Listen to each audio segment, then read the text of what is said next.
I don't quote Dave Chappelle. No, you can. I think YouTube is fine with um, most language. I think all of it, really. I mean, I've never tried the, like, 1488 Gas the Kikes Race War Now or whatever, but Jesus Christ. I'm pretty sure they don't care. As long as you're not, like, naked on stream, nobody really cares. All right, they cut it off at tits. Yeah. Makes sense. Because they wanted to differentiate themselves from Twitch. Are you all in game in tabletop sim already? I am. There's Yep. 3 of us right now, so we're missing Steve, and we are missing you. I'll send you an invite. Yes, please. I would like to see what dumpster fire I'm going into. Oh, it should be pretty good. It's a good dumpster fire. You're not showing up here. My the character sheet I There it put is. in your place was kind of a backup because I was assuming that my character was going to die fairly early on. So What's the you might password? test. You can't say it on stream, you fuck. God. We're streaming live right now. Yeah, it just started. Ruined Oh everything. well, you know. Now he's gonna have to change to like. Should quiz. go back to the VOD and just bleep it out. It should be the password, but backwards. It's more of a formality than it is a safety feature at this point. Or It's like replace like it a with handshake. Chappelle. Yeah.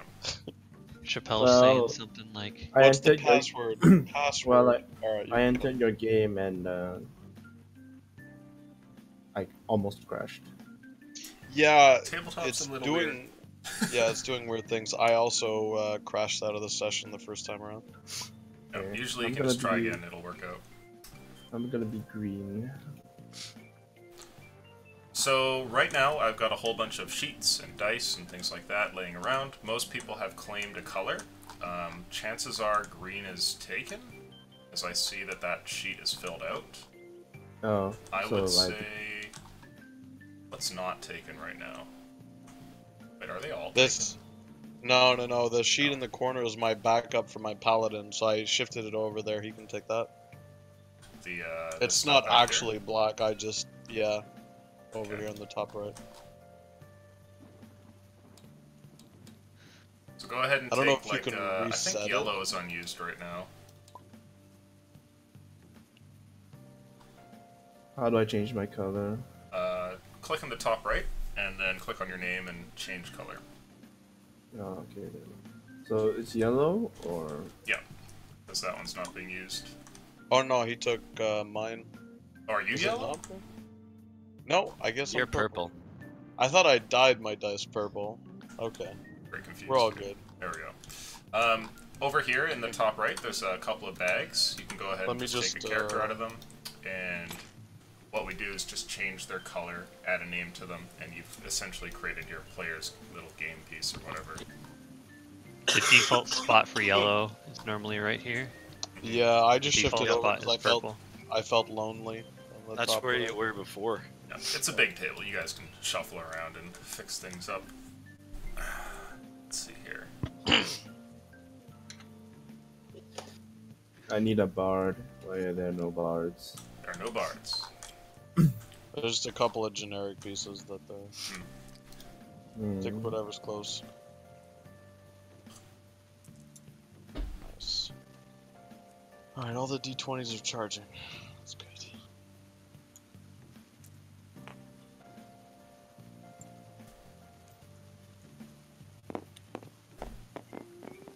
So am I supposed to be yellow or what?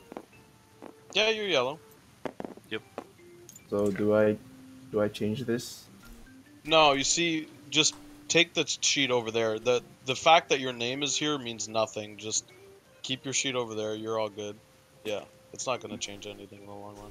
No, as in do I change my sheet?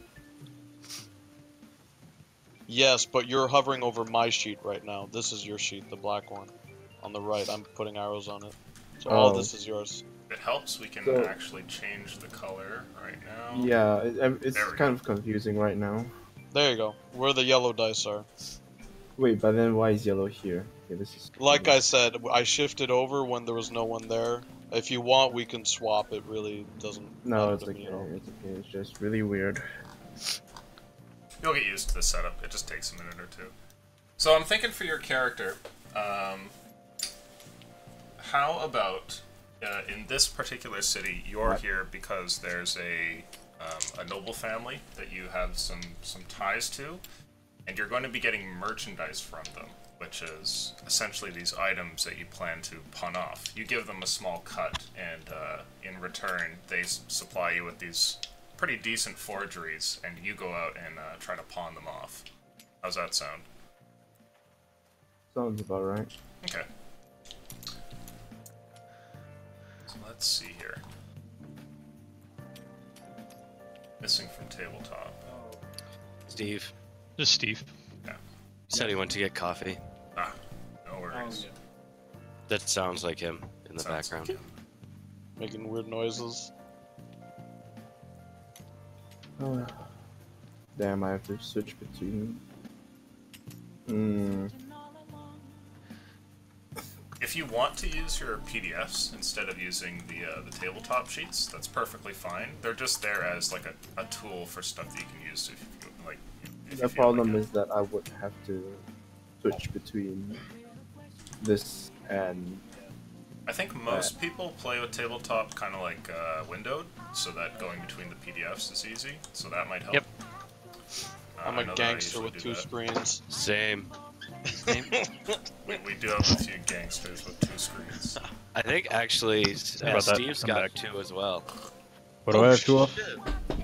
2 screens. Yeah, I've got 2 screens.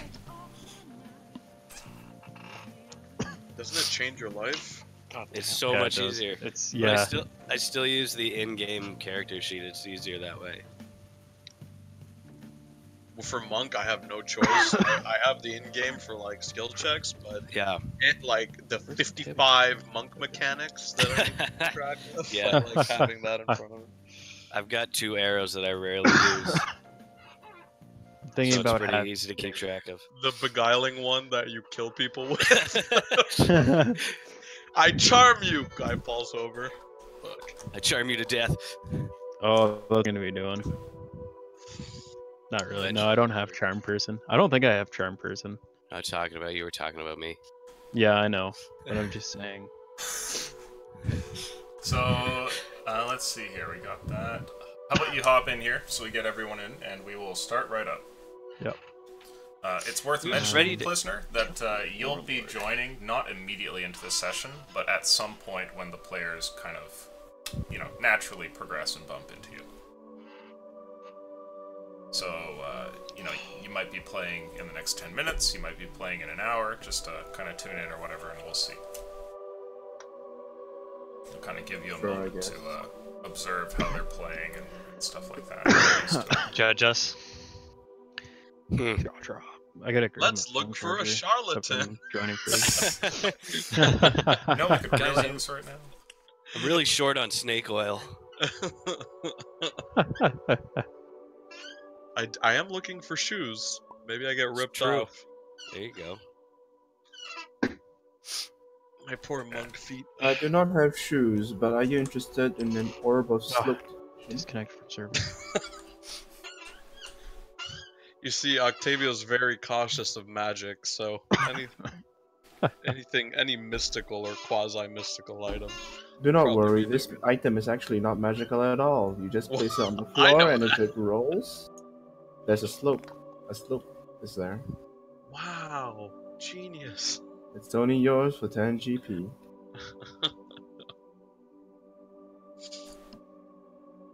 Steve, you motherfucker. Come on, Aoth. I'm joining right now. It kicks me out like every time that I try and join, and then I- kick me out like 3 times. Somehow for the third time, it goes, and then it lets you join. I didn't have that issue. Choose your color, gray spectator. No. Aoth is here. So There we we go. are all here. The stream is up. How do I switch that? Get going. Wow, that was a delicious noise. Less of that. My bad. It's all good. Alright, so nation how was the actually week, loves them. folks? Fantastic. Good. Finally getting my truck fixed. Finally getting your truck fixed. You're getting the nutsack in the back, aren't you? Wasn't it Oh, the yeah. antlers removed? Yep. Oh, one of the two. Right. Yeah, it was one of those. Alright, so it's good to have you all back. Rejoining to where we left off, Wednesday group. You guys had made it through quite a bit of combat recently. In the last session, there was a siege on the western wall, then one on the east, and you guys didn't join for the eastern side, but you managed to actually turn the tide of battle on this other wall face and destroyed a number of siege towers, witnessed the victory of your side and the death of many guards and enemy soldiers. But you pulled through, though there is some permanent damage in the form of a wall, which has suffered enough cannon shots to actually be basically being held up by superglue at the moment. And so you've taken with the guard here a little bit of healing, gone back to do your business, and you guys meandered back into town. Needing to get some rest, you decided to kind of tend to a few things with both Lashana, Ervise's cousin, and also with the cache off in the distance.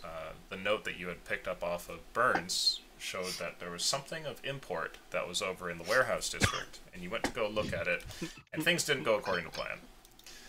After that, you guys all met up. I think that you've successfully gotten a long rest, and you've taken care of some other business, and as we rejoin the scene here, I think we will cut to the three of you who are off in the town square.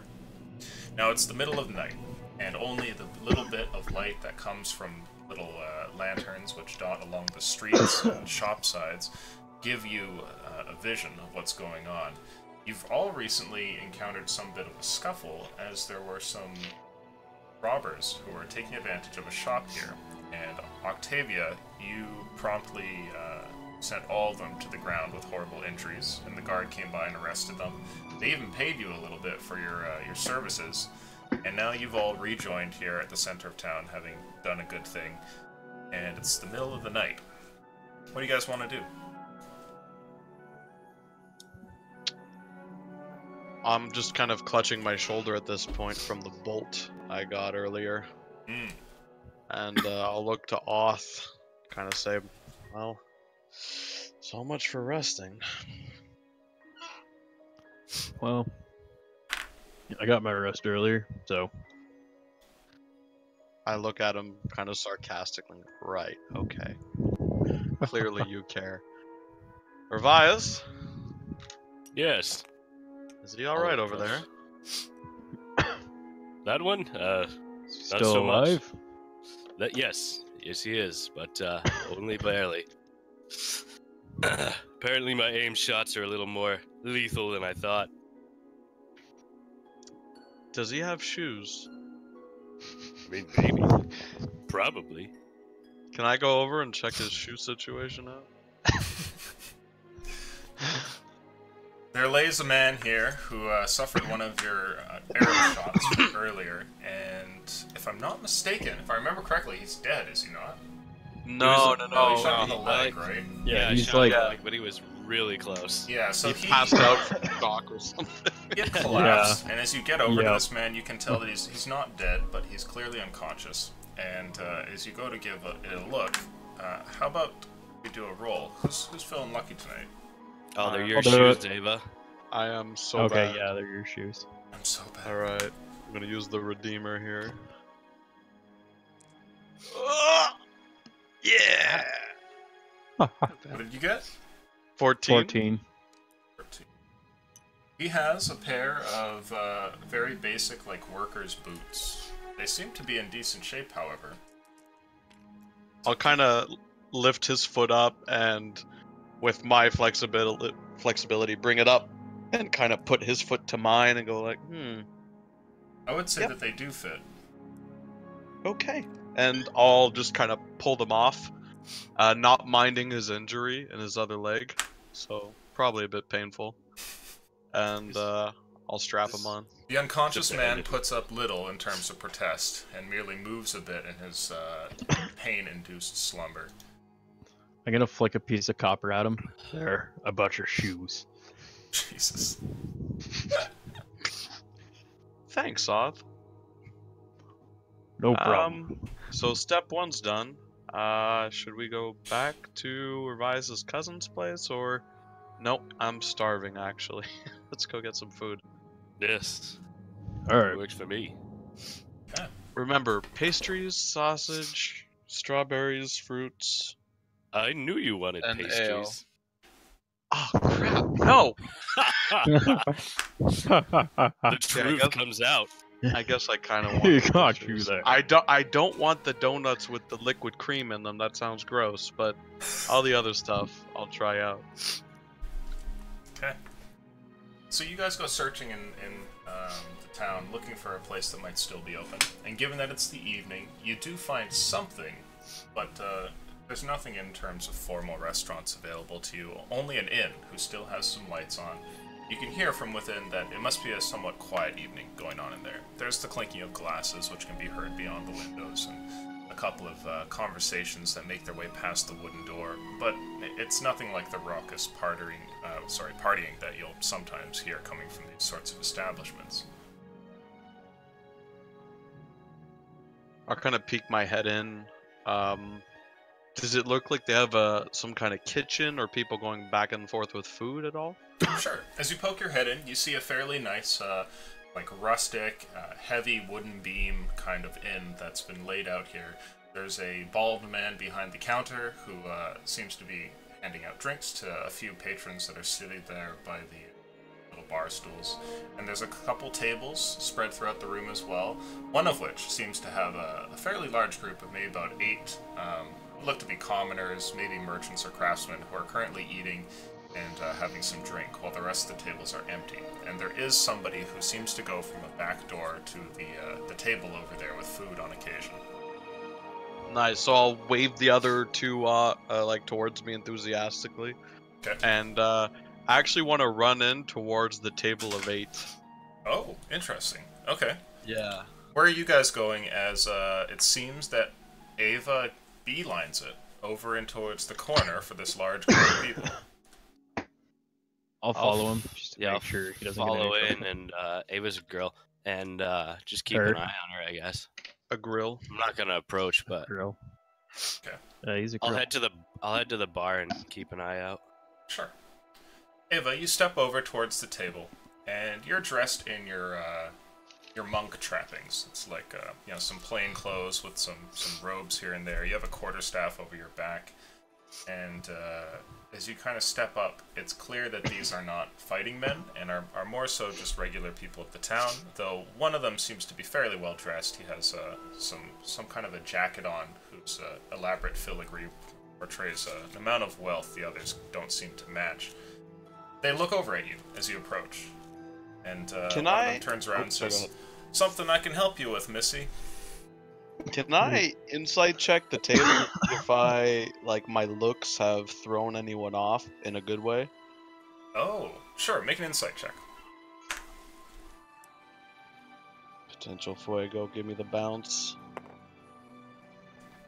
Oh, you're gonna kill the people? Oh! Ass.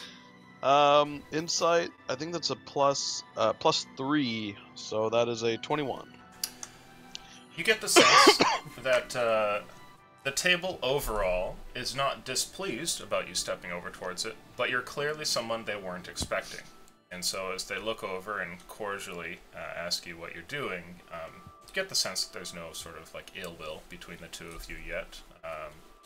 Perhaps your fighting gear and your quarterstaff is not putting them off.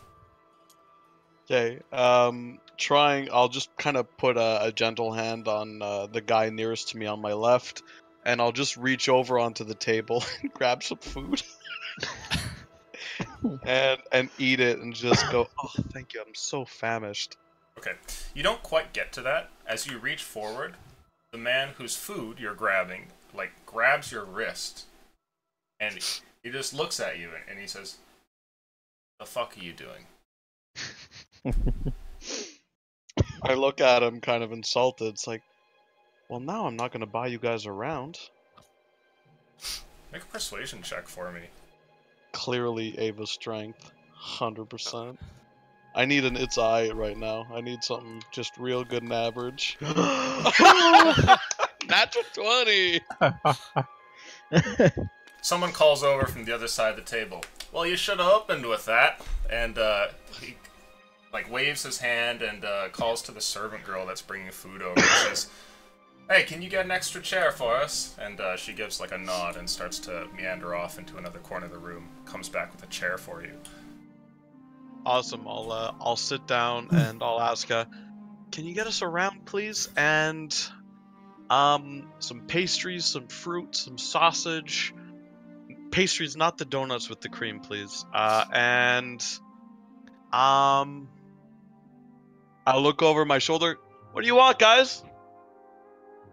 Your two companions are standing in the middle of the room here. They've walked kind of in your direction, but they haven't really seated themselves anywhere as you've started this conversation with the table. Anything's good for me. As for I as well. You Right, two so- get the sense that you could come sit here with them if you wanted. All right. And Oh, the atmosphere at the table has become very inviting all of a sudden. Yeah, I'll walk up and join. Thank you, I'll bring a Patrick. chair over. Yeah, I'll drag a chair as well. So I'll just look at her and just is it a woman or a man that came up to us? It's a servant girl. She looks like she's probably like in her late teens, something like that. Okay, perfect. So I'll kind of place like just a gentle hand on her forearm and go, I think that's it for now. She gives you a nod and kind of in a low tone, not exactly whispering, but so that not everybody hears. She says, I'll start a tap. She turns around and starts to kind of gradually bring food over and everything and a round of drinks. As you guys join the table, the best dressed man across the way there turns over in your direction. And he addresses you, Ava, saying, big spender. He seems inquisitive and to a degree impressed. And he doesn't really make any efforts to hide that. Well, to be honest with you, I'm not one for money, so if I have it, I like to spend it. He gives you a smile, and you can see that this is reciprocated by a lot of people around the table. And from your previously quite good insight check there, you get the sense that they all are looking forward to you spending this coin at their table tonight. At this point, while you guys get some food and everything, we're going to cut over to Yodara, who is currently just exiting Lashana. You guys are over Exiting here Lashana. Not Lashana's place, but hers. You guys are over at her place and had just kind of finished up round 2 here when there's a knock over at the door. And Lashana kind of looks at you, and the two of you are there under the covers, and she says, "Are you expecting somebody?" No. Here am I'll- I. One moment, and I'll gingerly, quietly, get up, grab my maybe just Like your coat. I don't know, like yeah, just a coat's fine. Throw that on, and a rapier, and quietly walk up to the door. Sure. You can see that Lashana behind you kind of goes about putting on like a nightgown that was laying in a cupboard nearby, and as you make it over towards the door, go ahead and make a perception check for me.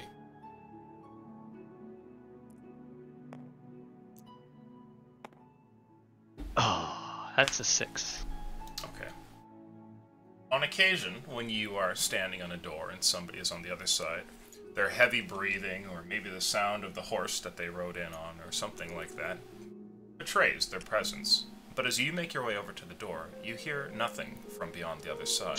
There is not another knock, just silence. You're standing there with nothing but a coat on and a rapier in hand. Are there any windows to the front of the house? There are. The blinds are obviously covered right now. Can I go up to one and just kind of peek out, see what I see towards the front of the building? Sure. You make your way over to one of the windows and glance into the dark city street, and you find that, sure enough, there's nobody there. Nobody stands in front of the door. It's as though somebody came by, knocked on it, and left.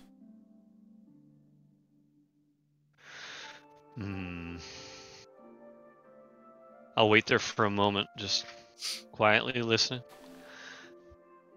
After not hearing anything, I'll head back to the room and start to put on the rest of my gear.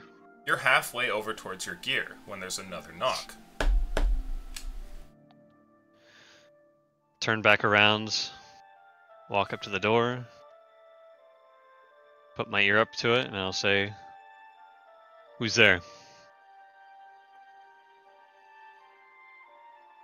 You hear a familiar voice that comes from beyond the door, and you hear the voice of this shadowy figure that sometimes works for your mercenary band. It says, "Put on your clothes, Yodara."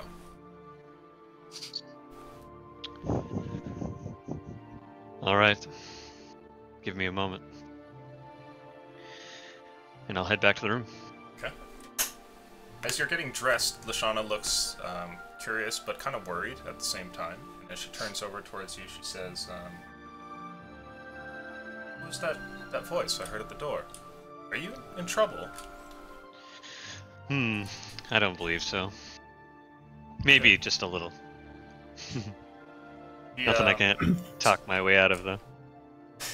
She smiles, and it's a knowing smile, and you see that she makes her way over to the kitchen and starts to put on like a kettle over by the fire. After gathering my things, I'll start heading towards the door, but I'll stop, spin around, walk up to her, give her a kiss on the cheek, and I'll say, "I'll see you later, alright?" Oh, you're heading out. Yeah, I'm sorry. Duty calls. Okay, well, come back sometime. Oh, I will. And I'll promptly exit the house. As you step outside, you find yourself in the dark city street, an empty one. And it's the sound of practically like a cat's paw landing on the ground. Like it's barely audible. And you find that over to your side, the opposite direction of where you had looked when you first glanced down the street, that this shadowy figure stands there with the cloak that goes over, leaving little more than a mouth and chin visible here in the darkness. He stares at you.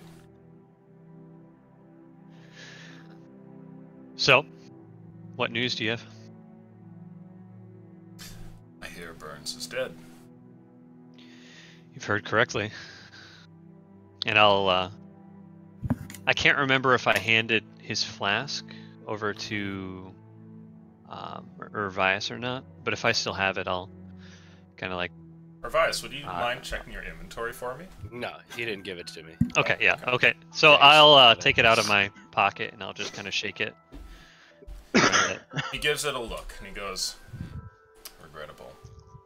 It's particularly useful to the company." He hands the flask back over to you. "I have work for you." Here in the city? Or He elsewhere? nods, and he says, "Come with me. Let's go for a walk." I'll nod my head and go for a walk. As you're walking along, the man continues. You've never actually known this person's name, but he's been a prominent member of the guild who shows up here and there for quite a long time. And so it's kind of weird to get an extended conversation like this, because normally it's a sentence and that's kind of it. He's off to go do something.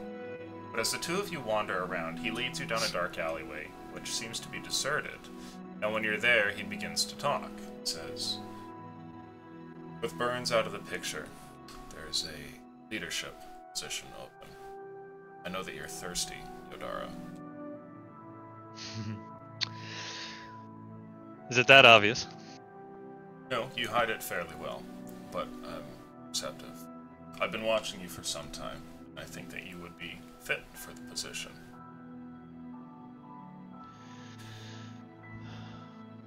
What more do you need of me? Well, What are you asking? I don't have the power to move you into this position, but I would fancy working alongside you in the future. I don't enjoy speaking with people, and you seem to have a knack for that. Burns certainly didn't, so... What are you talking about? He was great! You can hear like a stifled laughter. It's barely just like a... And he continues and says, if you would wish, see about, maybe, enhancing your value in the eyes of the captain. I have a job, and if you can complete this job, it would certainly increase your standing. I don't know if an official promotion would come so soon, but it's the first step. Did, table talk, sorry. When I showed Burns his, identification back at the warehouse, did he hand me back those papers? Yes. Yep, he didn't I confiscate will... those. They might have if it was like the guard, but since they were just hired guards, like, independents, they just gave you back the papers.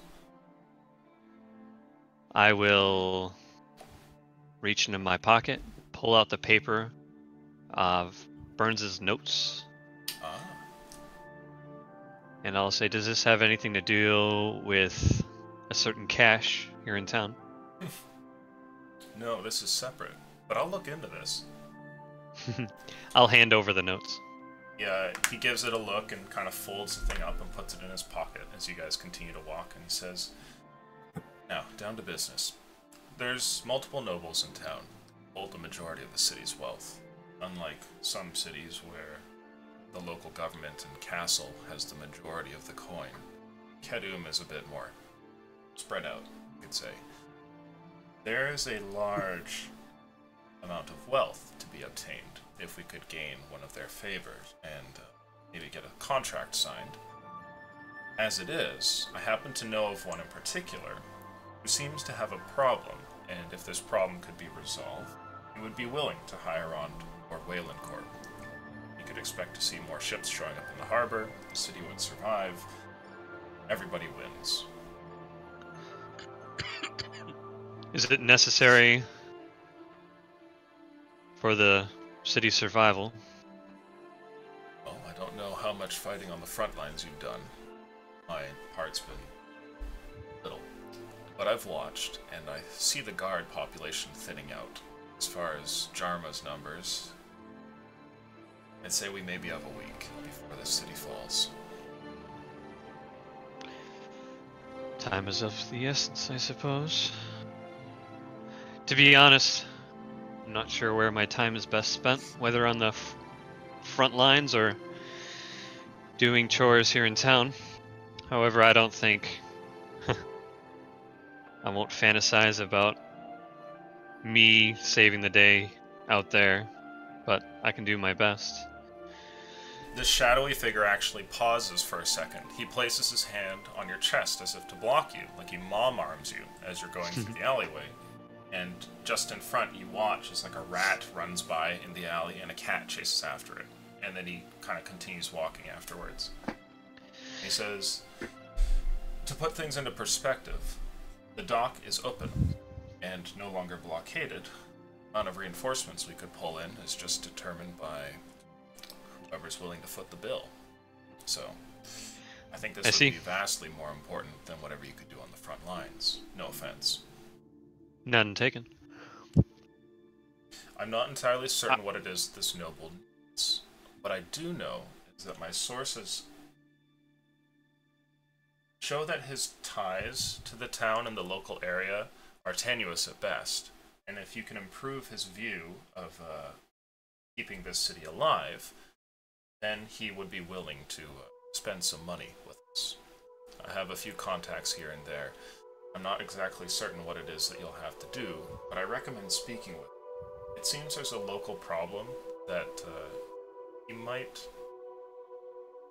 be willing to switch sides for, if you could resolve it. Is this legal?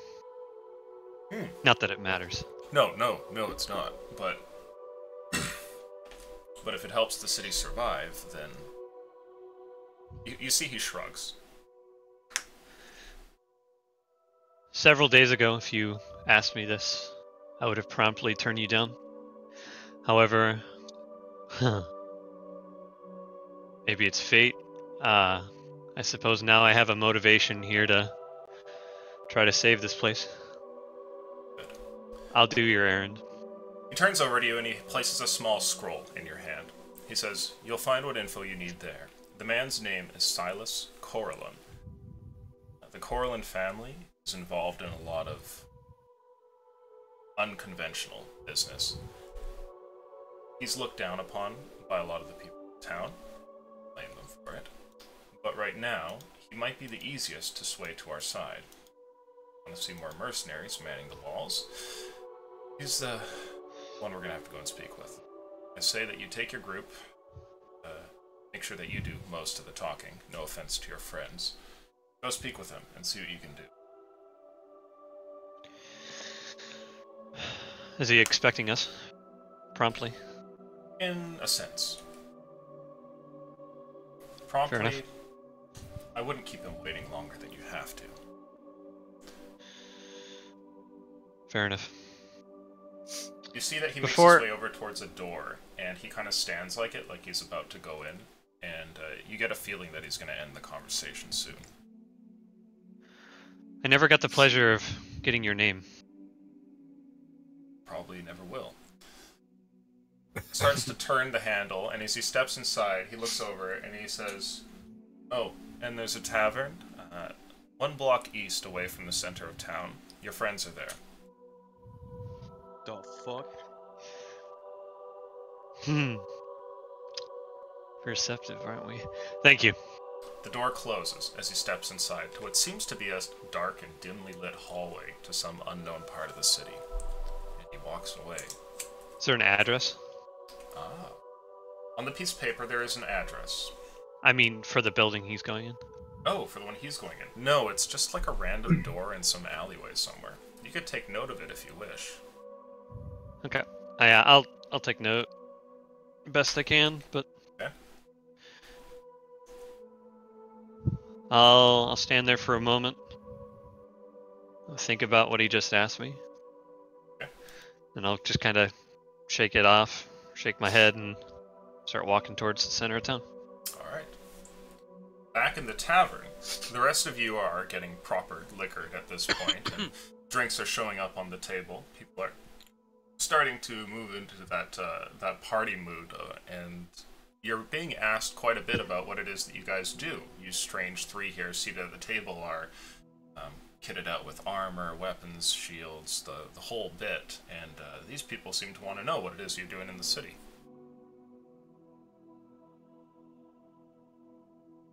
I'll just kind of do like not a frown, but a reaction like, well, I don't know. I'll look over to Orvius and let him answer. Simply defenders in a time of need. I have some stake in this city.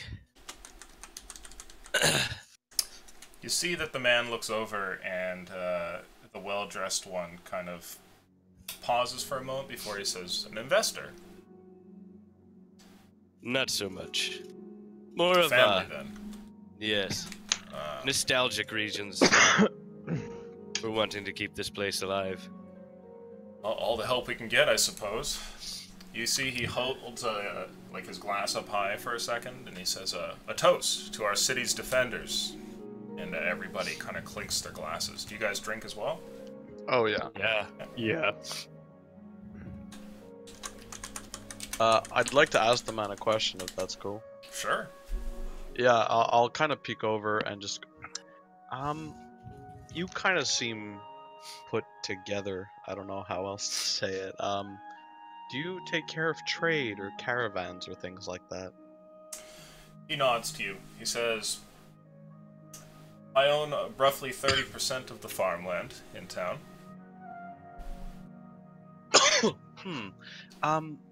Just curious.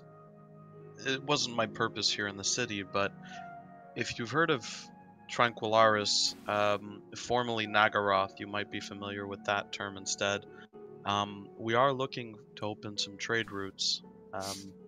Our farmland's been, well, battered and destroyed over the last several months, so if you're willing, I'm willing to put a down payment just to incentivize you to go. He seems confused, but intrigued, and he says, I've never met a diplomat who started a conversation by reaching into someone's plate. We're not really diplomats in Tranquillaris. Not exactly our strength. Well, I'll tell you what, I would be happy to do business, but right now, my farmland is basically just a bunch of tents and siege weapons until we can fix things up in the countryside. I'll kind of smack my forehead lightly, just as like a duh moment. Be like, right, okay. Maybe I'll Take meet up care with of you that, after. and maybe come find me afterwards. Fair Right now, enough. there's not a lot of business going around. Makes sense. After exchanging a couple of stories and hearing what happens to be like a very well-told but kind of mundane story about somebody falling off of a carriage off in the countryside, which one of the people here tells and gets quite a few laughs with, there's a cold wind that blows in as the door opens for a moment, and you guys see Yodara, who steps into the inn. Sorry, assuming that Yodara, you would just go into the inn, right? Yeah. Oh yeah. Okay. What do you guys want to do? So you got kicked out as well. No, not quite. It's Do you quite have a grin moment? You're sporting there. What was that? It's quite a Okay. grin you're sporting there. I'll look confused to Hervias, like I have no idea what's going on. I'm not talking to you.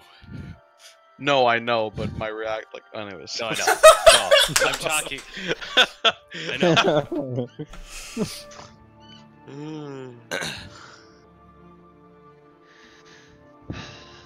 Kind of surprised you found us.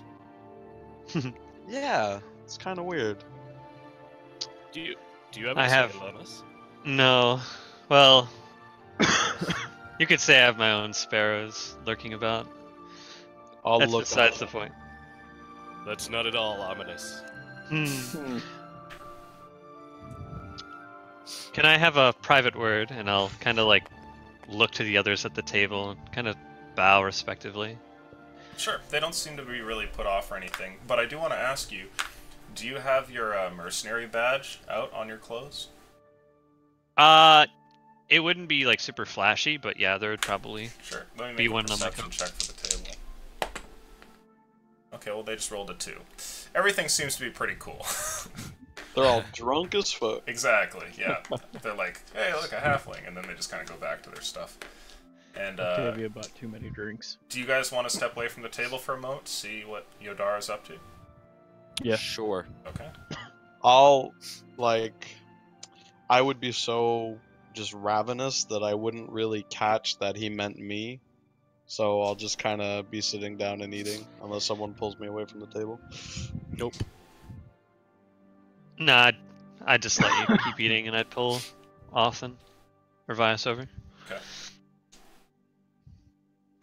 Listen, I'll once again look around to see if anyone's listening, and maybe like walk over to another corner a little bit further. Sure, there's plenty of free space. It seems that table there was really kind of the only big group of people here, and other than maybe 2 people over at the bar, it's empty in here.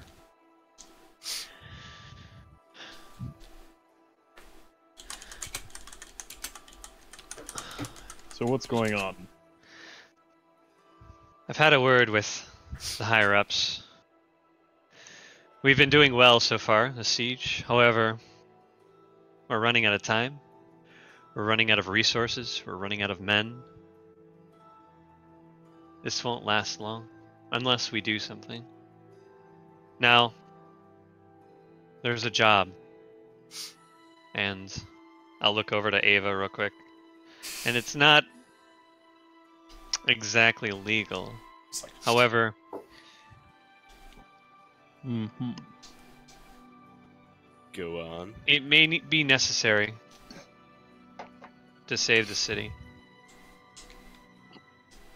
We need more men. This is My- true. my company has more men, but they won't come unless there's a bit of coin involved. Mhm. As is the mercenary way. We need to enlist, well, win over the favor of a noble or two. It's where the power is in this city. Without that, I believe the city will fall. Hmm. I assume then that you already have a noble in mind. I do. Who might it be? It's not important. I Are you believe willing- it might be. I'll whisper the name in his ear then. Silas Correlarum. Coralum? Yeah. And then Could I'll, in a spark of, I'll remember about the scroll he had handed me before, and I'll take it out and start to read it. Would I know that name? Ah, make a history check for me. Straight int, if you don't have it. I do have it. 15. 15. My man. You haven't spent too much time in this city. It's just a place where, one of your relatives lives. But you do remember a little bit about the local politics, and the name is familiar.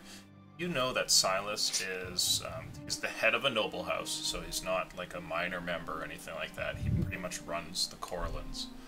But he's looked down upon with some disdain, and on more than one time, a business that he's been suspected of being involved in has come crashing to a sudden halt as the guards, shut everything down and whatnot. But still, his power and his presence within the city persists, and this is kind of like the last noble you'd really want to hear of. Alright, I will look at Yodara pretty apprehensively. I gotta be honest, I don't love that name.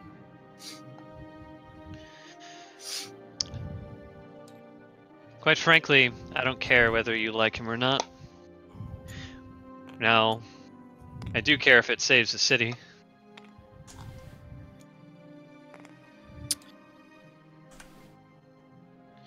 Well, I did come here to save the city, so We don't have time. It would appear that we are at dire straits here. Beggars can't be choosers, to be perfectly honest.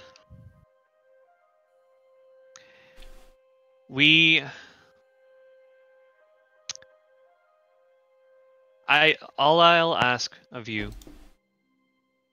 if you'll listen, you've had my back this far. At least come, let's have a conversation with the man. And if it's out of the realms of your morality, if you don't feel comfortable with the errand he wants us to run, then by all means, you don't have to do it. But I'll let's at grant least you. I'll Grant you that much at least. And do me a favor, don't mention this noble's reputation with Ava. I don't think she will take too kindly to it.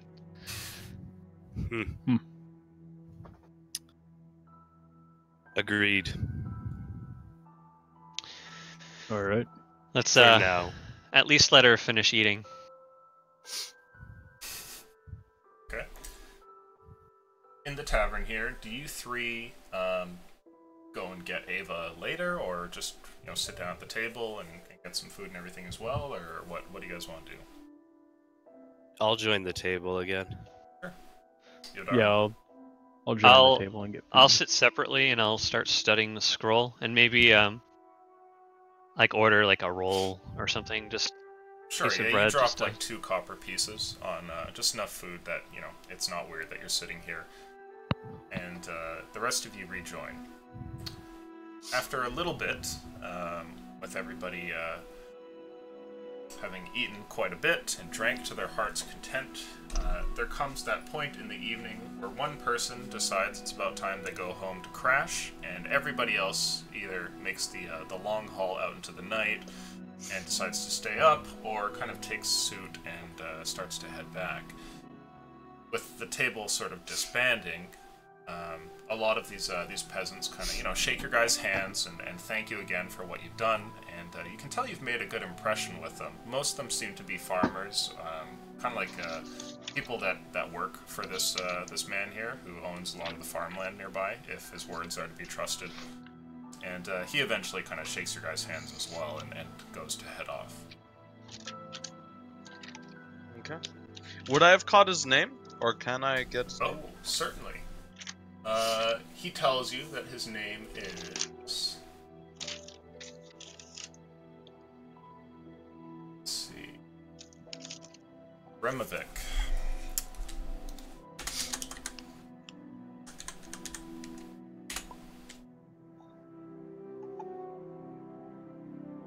Is typed in tabletop there if you want to add it. And what's the name of the tavern we're in? Sorry for busting your balls. No, no. Could you also type Silas's last name?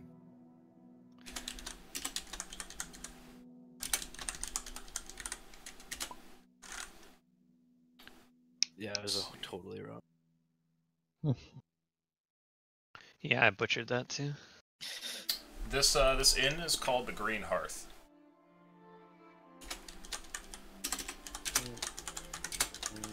And how much would the rounds have cost me?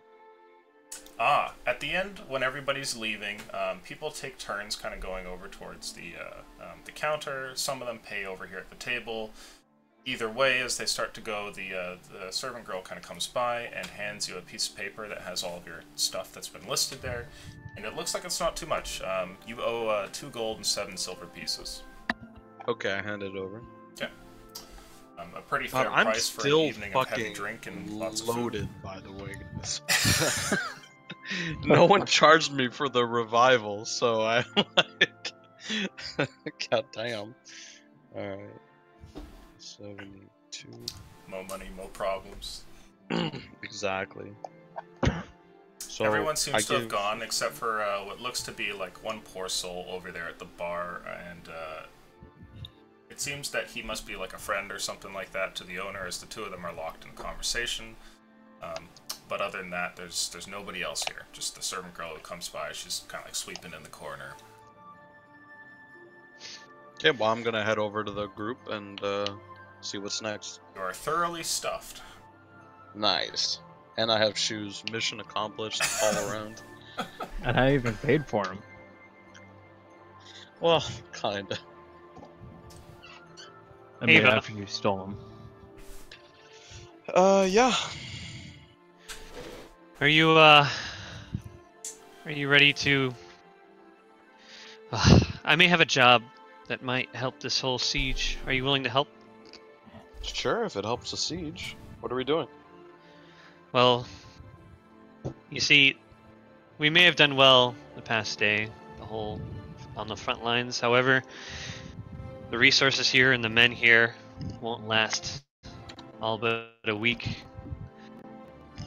I hate to say it, kind of regret that I have to say it. I've had my fair share of war, and this won't turn out well, despite the little good one victory we've had. We won't hold out, and we really need help. So we're gonna go try to enlist the help, earn the favor of a noble. If he can pay, perhaps we can bring more mercenaries in to defend the walls. Kind of sounds straightforward, although I don't know what I can do to help, but I can tag along. That's all I'm asking. Sure, no problem. Right. We all ready to go? You filthy liar! Inside I'm ready check. to go. I'm stuffed. I'm a little buzzed. I would not even think to doubt it. Okay. I'm good to go. Are you guys headed to the address immediately? You love food, baby. It is I the have middle nowhere of else to night, go. not exactly the time most people would show up to a house. But at the same time, you have heard from, your contact that he's not exactly like all the other nobles, and that he also told you not to wait up. Yep, we just go. Just go? Okay. You guys head out into the evening, and at this point, we're going to cut over to our latest edition here. Are you there, Plisner? Oh. Yeah, I'm here. He's coming back. There he Oh, is. he's alive. So, your character, Charles Barrington. Your story is one of a long line of charlatanry. You have kind of made your life around pawning off items that aren't really worth a whole lot, and seeing about seizing like good amounts for them, often falsifying their magic or kind of selling snake oils, that sort of thing. Through your time doing this, you've certainly earned your fair share of enemies, but you've also earned a couple of friends, and you're visiting one of those, off in the city of Ked-Um. You've been in the town for a couple of days, and have, spent an evening in the tavern. You've gone off and pawned a couple things here and there, and finally, on this fourth day, decided to go over to speak with your friend. And it's worth noting that during these last few days, the atmosphere has changed quite a bit, as the city has come under siege, and your visit with your friend is a nice one, but it's also done with the undertone of everything is locked up. Like, you can't quite escape the city, and people are kind of realizing that things are dire. Needless to say, though, when you get there, your friend Silas is quite pleased to see you, and making it up towards the noble estate. The guard there at the main gate lets you in, and before long, you're having a chat with him. Now, as is common for Silas, it's sort of like late in the evening when you come to speak with him, as he's a bit of a night owl, and the two of you quickly get to talking. And the business bit that you do with Silas usually involves buying clever forgeries, but even besides that, the two of you are kind of friends and like to just, play a couple of games and have a drink and a chat and that sort of thing. You are staying over at his house, and the evening is coming around, having spent like a single day there, so you're on to the next one, and you wake up, and there's a knock at your door. You're currently asleep with all of your gear and all of your other stuff in a very nice, well-furnished guest room over at the Silas estate when you hear this tap on the door. And you hear what sounds like the butler, who calls out. And he says, "Master Barrington." And you're just waking up at this point. Alright, what is it? Mup. Silas, he requests you at the dining room. Tell him I'll be there in 10 minutes. Very well. You hear a couple of taps on the floor as he goes down the hallway and walks away. What do you want to do? Go back to sleep. Okay. You go back to sleep, and you manage to actually drift back off. Your eyes close, and darkness sort of overtakes you here, and then suddenly you're thrust out of it a second time, and there's a rap at the door. Yes. It's the same voice. It's the butler, once again. He says, "Master Barrington, it's been an hour." Okay. I'll be right down. This time I actually get up and... You notice that this time the footsteps don't leave the door and actually wait to hear you moving around in the room before they go down the hallway. I move. I put my clothes back on and sort of dress myself, and then I head downstairs. Sure. You eventually make your way through the lavish halls of this noble estate until eventually getting towards the dining room where you've been summoned.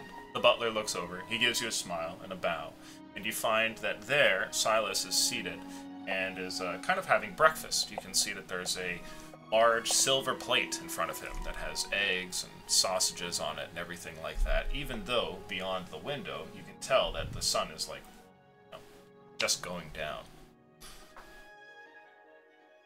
And he looks over and he goes, "Charles, please have a seat." Good morning. As Charles sits down at the table. He looks over to you and he says, yesterday's spot of drinking and everything was good, but I thought we'd start with some business talk this morning. Yes. You slept well last night, I hope. Well enough. Enough. Come on now. Did you not find the room to your liking? I do like the room, yes. It's just that I'm used to sleeping in a bit more. I see. Perhaps we did not drink enough then. He starts to eat here and starts like slicing through an egg as he continues, and he goes, "So, just like last time, I have a few items you might be interested in. He says, mostly falsified potions, if you'd be willing to pick them up. They've been enchanted to give the imbiber a sense of courage, but I think that you could probably, using your own skills, work these into being sold for any sort of cure, maybe healing, perhaps something else." Oh yes, definitely.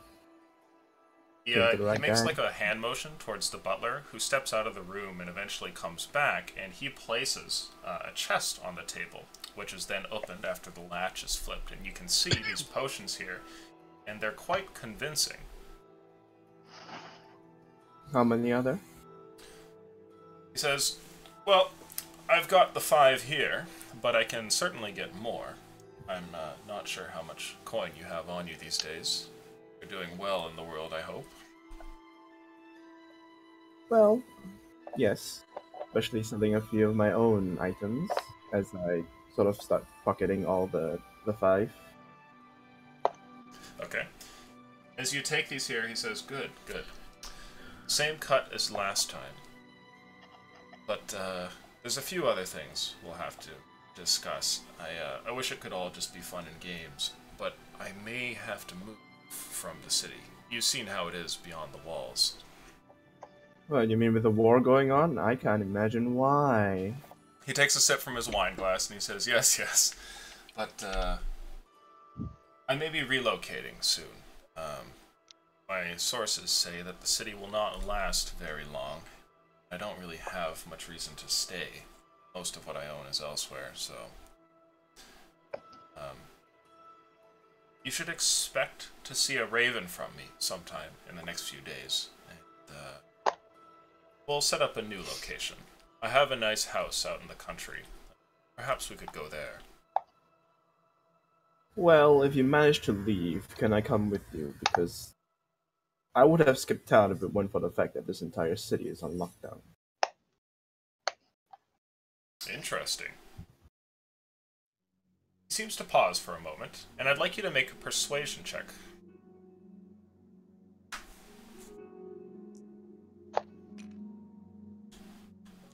That's a 12. 12. Okay. He pauses for a second and thinks about it, and he says, "Well, you know, the teleportation circles that I have lined up aren't exactly cheap."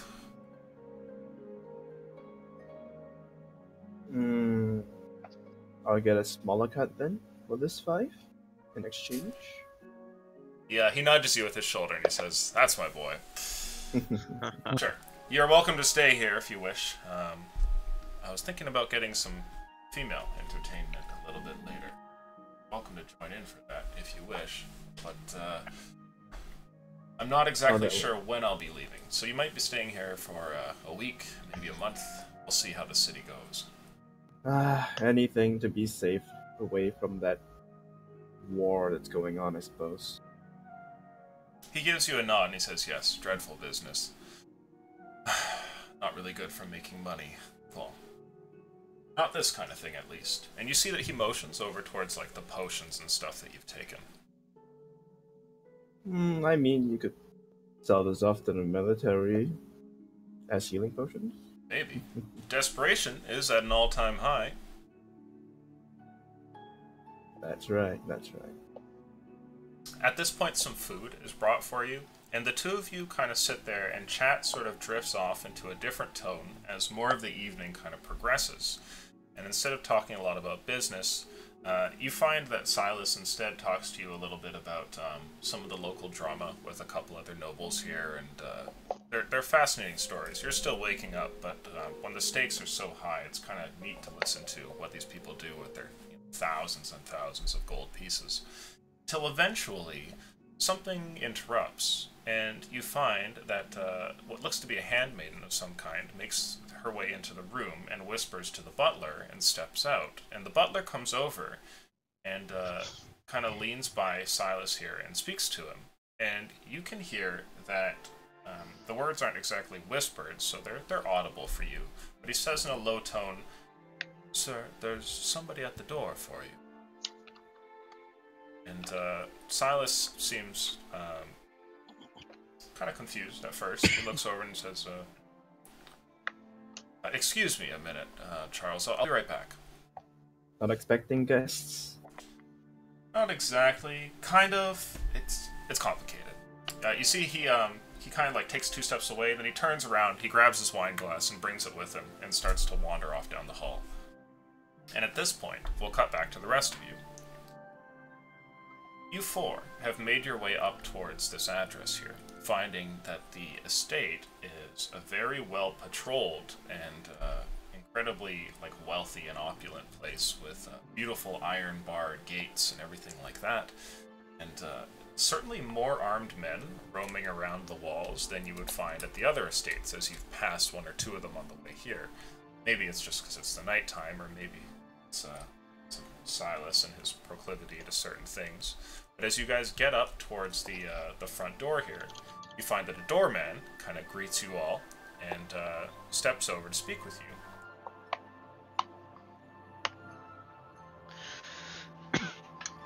Good evening, sir. We're here to see Silas. Visitors this evening? More of business. Very well. He gives you a smile and a nod, and he steps off, and it's a little bit later that comes back and unhinges the gates, and he says, "Silas has been expecting you." He seems to speak mostly to you, Yodara. You're not sure if that's because of some sort of prior arrangement, or if it's because you were the first one to speak to him. But you're all brought through a winding path up to the estate, and into a very, very beautiful and wealthy noble house. Eventually, finding that as you kind of enter into the Great Hall, which has an elaborate mezzanine up top, and some stairways that go over to it, and doors that head off into other rooms, archways, the whole bit. But there is a man dressed in noble regalia, which looks like it's combined kind of with like a morning bathrobe or something like that. So he has like this sort of, I can't really describe it as anything other than like a Hugh Hefner sort of look about him. It's like this David red satin look. Yeah, but he's got gold chains and like a whole bunch of rings all over his hands and everything. Big gangster. Like a cravat that's probably worth like hundreds of gold. Anyway, he has a wine glass in his hand, and he kind of gives you all a look as you step up. And he looks over and says, "Ah, the halfling. It's good to see you all." I'll give him a nod. I'll say, "It's nice to finally meet you, Silas." Yeah, he gives you a smile and says, "I'm just having breakfast. Would you 4 like to join?" Oh, of course. And I'll, in Thieves' Cant, I will say, the children are starving, trying to depict or say that there are some goody-goody two-shoes, and maybe keep your the business talk to a down low for now. Oh, interesting.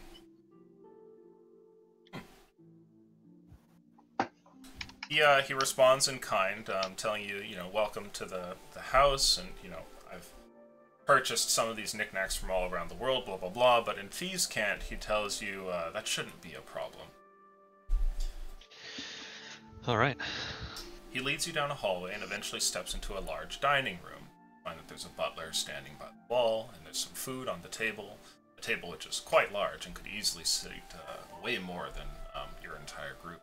But there's somebody else there as well. Over by the only two plates, which are kind of arranged next to each other, is another man near the back. Charles, you're a half-elf, so you would have the pointed ears and whatnot, but what are you wearing exactly? Leather armor? Yeah, just sort of a green, some green fine clothes. Sure. Okay. Along with like some leather armor. Okay.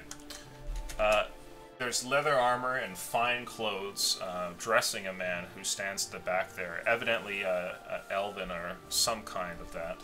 And you see, stepping into the room, that your friend Silas comes back, and he comes back with 4 people that seem to be adventurers of some kind, or maybe mercenaries. It's a little difficult to tell. You see a tall human woman who has a quarterstaff at her back. You see a Oth, you're human, are you not? Yeah, I'm human. Yeah, you see a human who's wearing like heavy armor with a sword and shield and everything. He kind of clanks as he makes his way through the way here. And the other ones, you see a is it a wood elf? I believe? Yeah. Yes, a wood elf. Actually, high elf. High elf. A high elf wearing a set of leather armor with a bow in his hand. And lastly, a halfling who makes his way over, and he seems to have like a rapier at his side and looks like a roguish character of some kind. Ah, guests.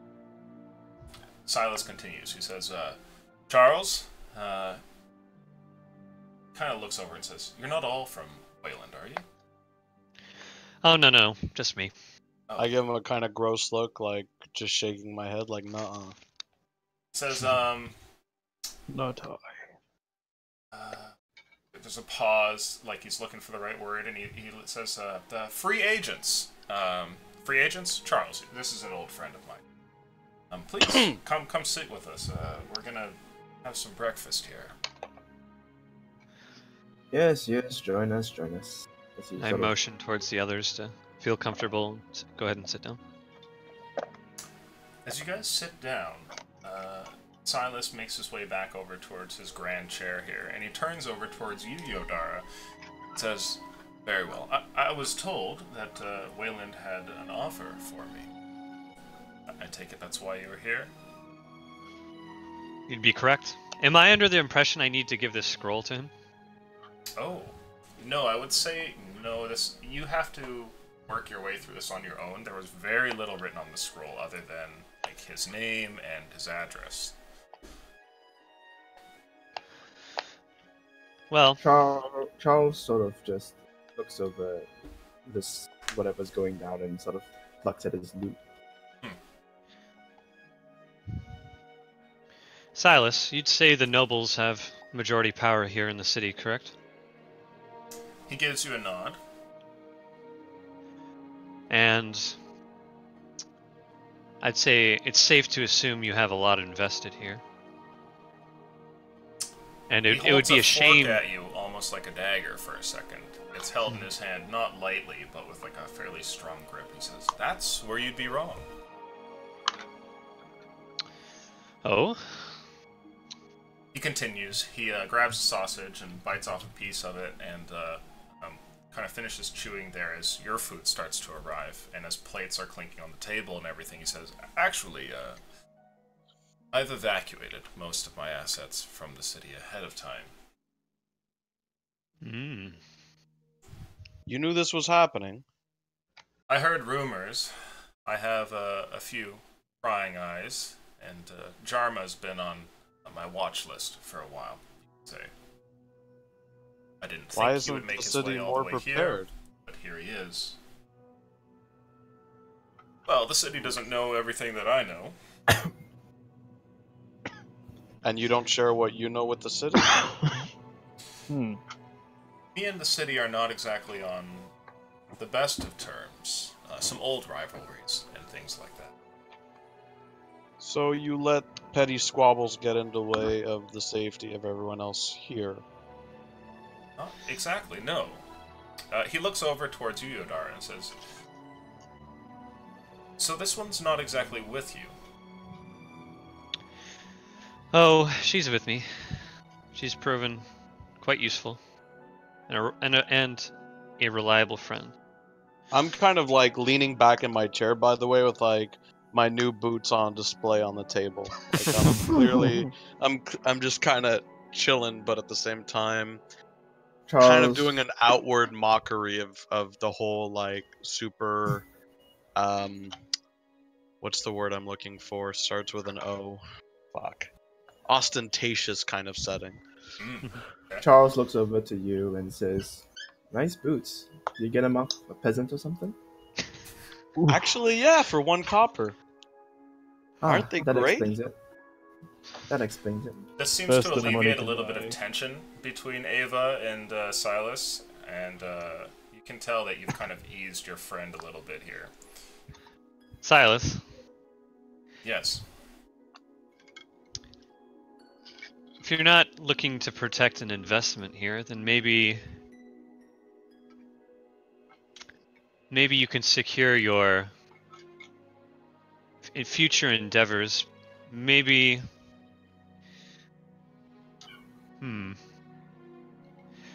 after the war, there'll be a lot of rebuilding here. A lot of coin to be had. A lot of money to be made. If this warlord comes through and manages to secure the city, I don't suppose that would be good for your business. No, I would walk away with a loss. And your friend's assertions that I don't care or have anything invested in this city are false. I've merely done what I can to pad this loss.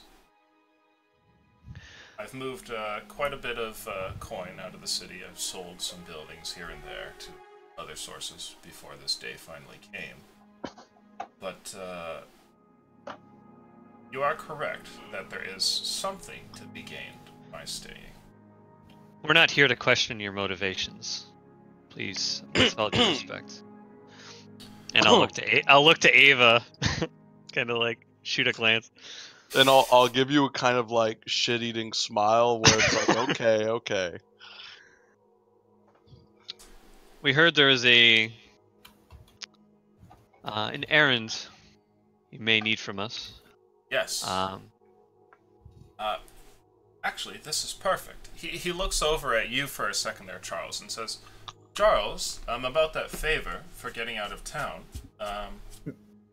listen to this as well. This may well apply to you." He turns over towards the rest of you guys and says, "There's one asset I've been unable to sell in the city. It's generated some gold for me. It's the one thing that I will loathe having to lose if Jarma has his way. But as it is right now, it's already dead in the water.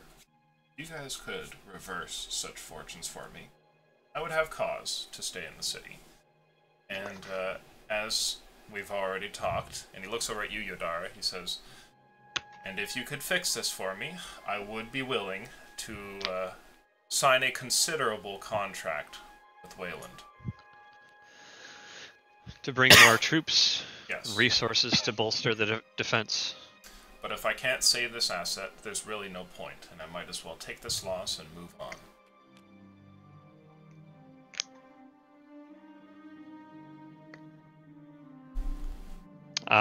I'll think for a moment, and I'll look to Urvias Sure. for any. The food you guys are brought is like standard breakfast fare. There's like a bunch of potatoes cut up into a hash with eggs and bacon and whatnot. And you can see that there's wine being offered to you, but given the hour and the whole situation, this is kind of strange. You guys can accept it if you wish. Silas, what exactly is this asset?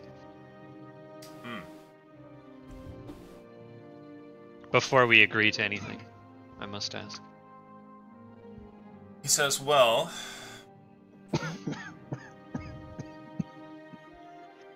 an iron mine.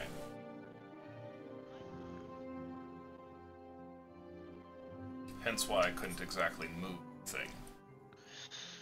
Yes, might be a little difficult. Well, maybe if we get a few wizards. Yeah, he smiles in excuse your me? direction, and he says, well, Charles, I've kept a few on retainer, but not nearly enough for that sort of thing.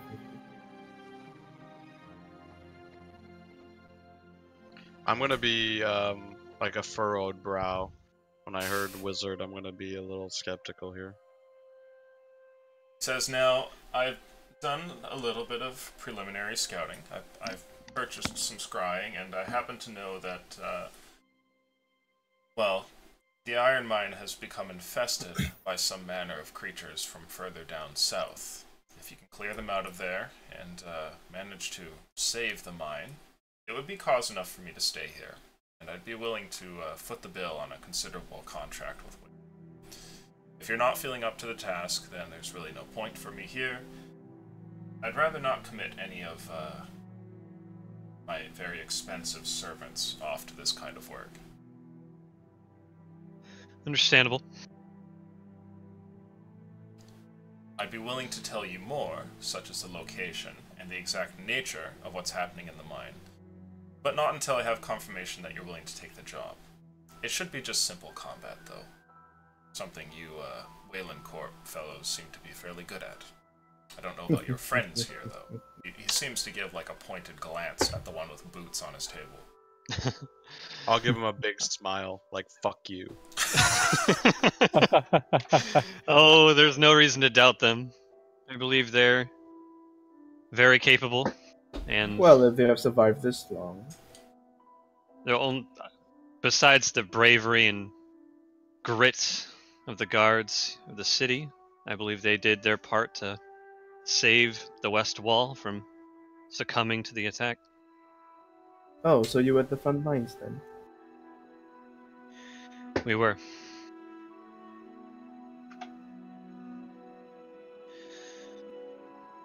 And I'll can I insight this guy?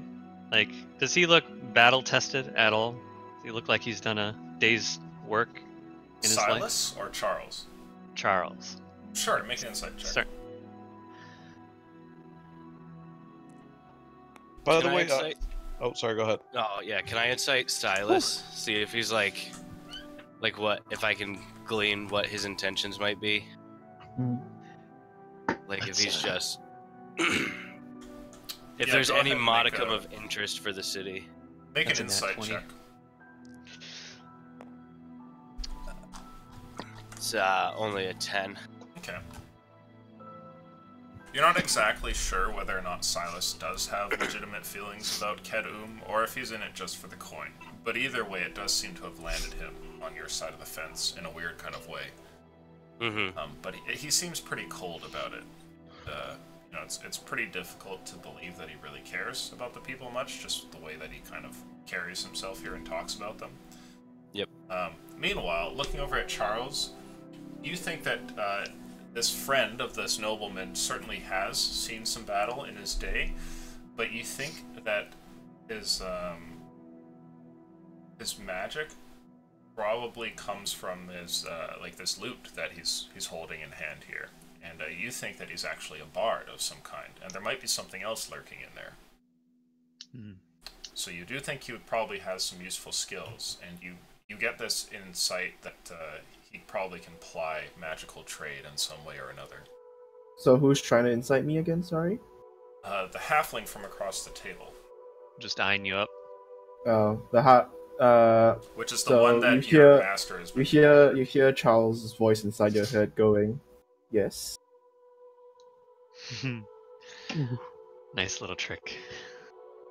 Now I'll avert my gaze, look back to Stylus.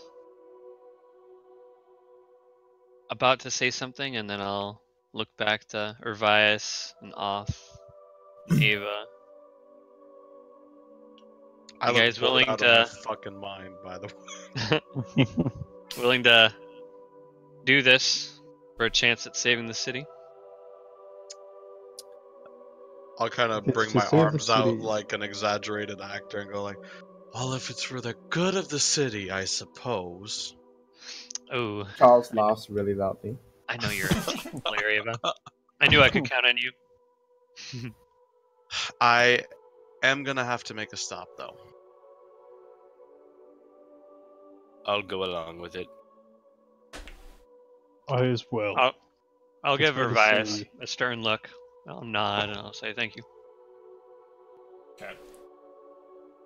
Silas Look turns back at over, Silas. says, "Very well, then we have a deal."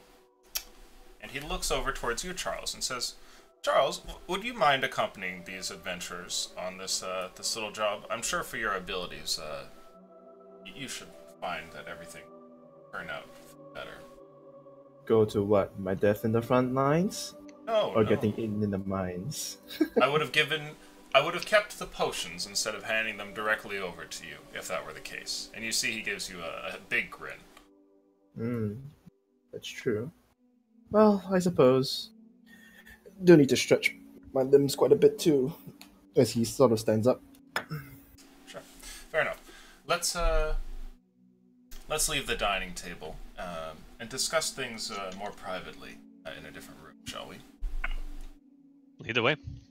He steps up, moving his chair to the side here, and taking his wine glass with him, he leads the rest of you to another little room, which seems to have a couple of like bookshelves in it and a very nice looking leather chair. It's like a very elaborate study. And as he gets over to the desk in the corner, he says, "Ah, yes, that's what it was. Come see here." And as he draws you guys close, you see that he has a local map that's laid down here. And it seems that there's a small island nearby. And he kind of has a little red X on it and some notes scribbled beside it. And he says, "This land is mostly uninhabited, other than it's being worked. But there's a little sort of deserted settlement, and my iron mine, which I own, has been unfortunately unusable for some time.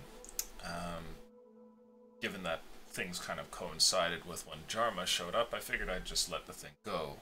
But if you take a vessel and manage to clear the thing out, I would consider your job done. Now, as far as the scrying goes, I've spoken with a wizard or two, and it seems they can't tell everything, but the isle has been infested by snake men, it seems." Any indications of how many? No numbers, unfortunately. Although I paid them good coin, the wizards couldn't give me much. They gave me some numbers, but I doubt they were accurate. Would Are they- I know of Wanti in this world? Do you have proficiency in nature? I don't think so. In history and arcana, Mm. but Sure, not make in a history nature. roll. The DC will be a little bit higher, but you can make that roll. Sure, okay.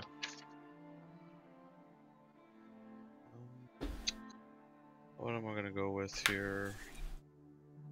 So many dice to choose from. That was not. Oh, that was Jankosaurus. Nicely Second done. nat 20. Second nat 20. So you are familiar with the Wanti, and you've actually done some reading specifically on them, kind of going through some tomes recently in the library there, looking for your magical item. You had seen an article on them that was kind of interesting, and you happen to know that they are snake people from the jungles down in the south that are a universal evil in the land, and their motives are very difficult to discern, and they tend to employ poison on the battlefield. Other than that, your knowledge kind of ends there. It's rumored that there are different types of them, but you're not familiar with each individual type of Wanti. Which would make sense, yeah. So I guess my question is, knowing what I know about the Wanti, when people say snake people in this world, would that generally mean Yuan-ti, or there could be variations that might not be Yuan-ti? Yeah, 9 times out of 10, that's Naga? what they're talking about. Okay, perfect. At least for this region of the world. Okay, cool. So I'll look at Silas, and I'll kind of lean forward and look him straight in the eye. These wizards that seem to have taken all your coin for no information, where are they? I keep them on call. Why do you ask? You know what? Keep them on call. I like that. Well, I would need to speak to them, if possible. I have something that might pique their interest if it's worth it. Let's just say that speaking with these wizards costs gold by the word. So, unless you have something incredibly important or valuable, which I don't feel that you do, it's not really worth my time. And there would be no wizards, I hate that word, in the city that I could convene with? Oh, I'm sure there are. Likely not any as good as mine. Right, of course. You're Silas. Smiles Can you at point me in the right direction? For these inept wizards in town? He says, well, there's a small mages guild in town you could speak with, as well as a little library that might have some help for you. The library I'm familiar with. Can you jot down the address of the Mages Guild? I don't want to cut this short, guys, but I'm going to go do some preparation. From what I've read on quote-unquote snake people, better known as Yuan-ti, I'm assuming in this case, we're going to have our work cut out for us. Most of you are not going to be prepared for their speed or their guile, so let me see if I can do some preparation while you guys look over the... And I kind of put my hands out as if it's like grandiose, like the details. And I'll kind of giggle a little bit, and I'll say, "See, Silas? She's very capable. She knows her stuff." He jots down the address and hands it to you. I 180 and start walking out. Sure. The moment that you make it past the door, he says, "Oh, it's so much lighter in here." Oh, she'll warm up to you. Don't worry. No, I won't. If I heard it. He looks over at you and says, "I'm not so certain." In any case, their numbers are unknown, and I'm not sure what interest they have in the iron mine. Maybe they want it for themselves. It's difficult to tell. I was not even aware that they had vessels. Maybe they teleported there. Has your scrying determined if they're organized, or if they're just It seems haphazardly? they watch around on the surface, mostly with subterfuge, but it's impossible to know how many there are or exactly what it is that they're doing. So they do have sentries, yes, you will find some. I'm not certain if you'll be able to approach the island on boat without them knowing. Fair enough. And is there, in Thieves' Cant, I want to say, is there anything in particular at this cave you're interested in? Or is it just the cave itself? He says, yes, there's a spot of machinery within the mines that I would like you to take care of. And I'll raise an eyebrow. he says, yes, it's very valuable. Here. For a second, he pauses and kind of pulls you aside from the rest of the group. And he shows you what looks to be a blueprint of some kind. It's like an engineer's schematics. And he says, very complex, very expensive. Not exactly mine, but I wouldn't like to lose it. So, during your sweep through the area, if you could make sure not to damage this, that would be well appreciated. In fact, if you could repair it, if it has suffered damage, you would save me a pretty penny. Does it seem like a pretty big and hefty piece of equipment? Something we can't just pick up and take with us? Ah. Make a intelligence check, please. Do investigation if you have it. 15. 15. You manage to see that in the margins and along some of the lines there are some measurements that betray exactly what it is that you're looking at. They're fairly scribbled down and most people would probably miss them. But as you kind of take careful note, you think this thing is large enough to span, like, the room. It's big. It's massive. That's unfortunate. Alright. We'll see what we can do. Good. Here. He starts to scribble a few things down, and you see that he takes like a lamp and holds it over something here. He gets some wax and goes about stamping out a letter. When he hands it to you, he says, there's a scruffy gentleman down by the docks. He usually sits by the third lamppost. You hand this to him, and he'll take you there. No questions asked. I suggest you do this in the evening, but well, I'm not going to tell you how to do your work. If you can fix this up for me, consider the contract taken care of. And if you can save this piece of equipment as well, and he kind of whispers that to you, he says, there's a sizable amount of gold in it for you. Fair enough. Now, one last thing, I apologize.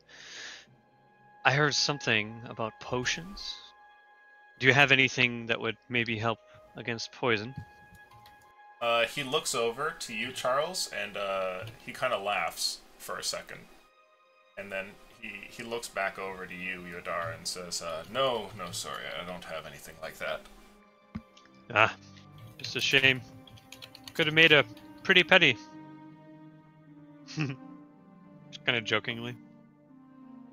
Yeah, he smiles, and he says, no, you'll have to find that in town, though it might be worth picking up. Thank you. If there's anything else you need, feel free to let us know.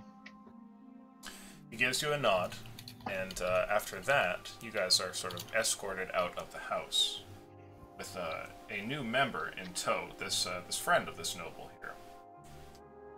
Oth or Vice, do you have any other questions before we leave? Nope. Not that I can think of. No. Okay. So it seems that Ava has taken off into the city for something, but the four of you are placed here on the doorstep. What do you guys want to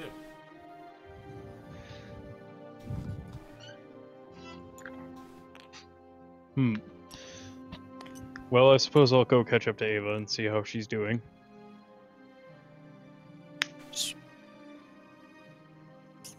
I suppose we all might as well. Well, you two go do that. I'll introduce myself to our new friend and try to secure ourselves some potions for poison, I suppose. Since he seems to be familiar with potions. Okay. Alright. Are you guys Yeah. splitting up? I suppose so. Alright. Mm-hmm. So two of you wander off into the city. Hopefully you'll find Ava out there. Oth and Ervice, you guys go wandering off, and that leaves Yodara and Charles here back at the house.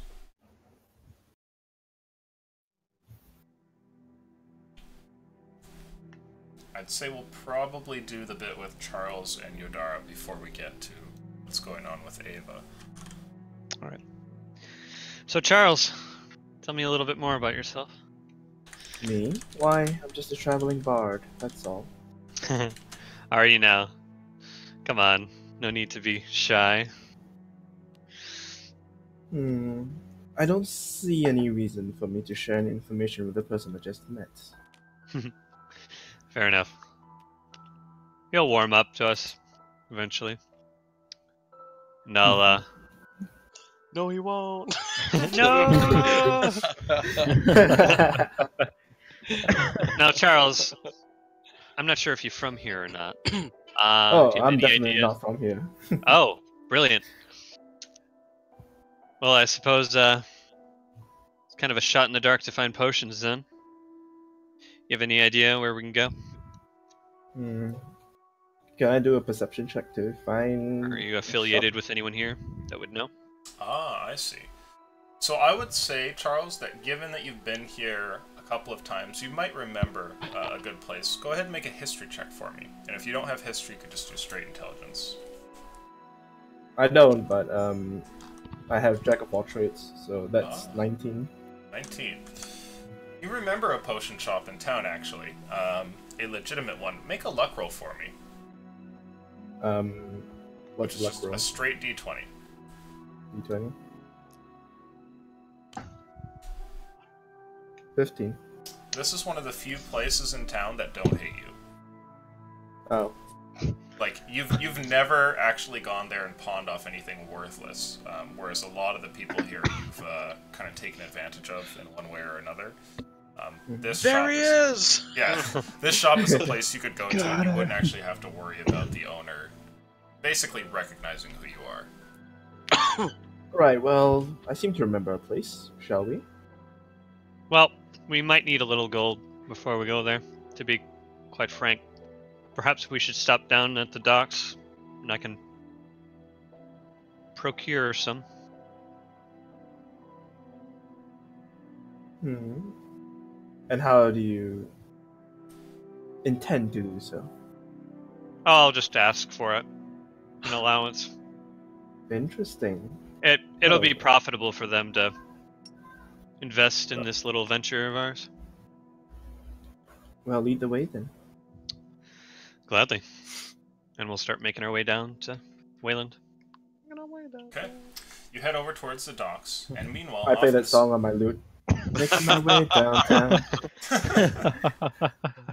Off in the city somewhere, you're going to this address that you've been given, and you eventually find yourself at a fairly large, lodge-sized building that has the telltale signs of a mage's guild here. There's like a sign out above the door. What do you want to do? Knock obnoxiously loudly. Was there any need for that? You knock loudly, and eventually hear some footsteps that come over towards the door, and the door opens up, and you see what looks to be a fairly young man on the other side there. He's probably like 20 years old. As he looks over to you, it's clear that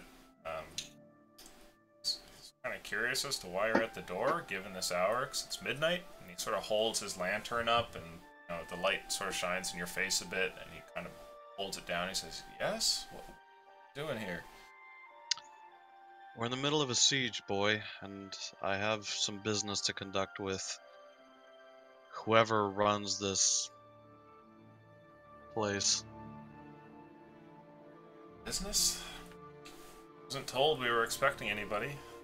You weren't.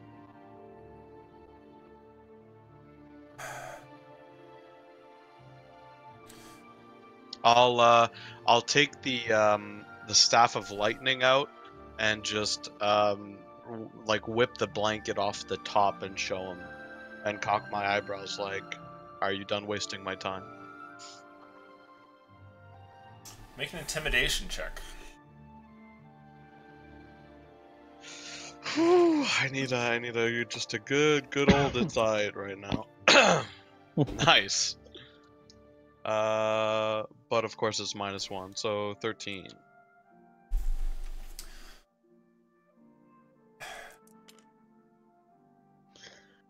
You need that identified or something like that?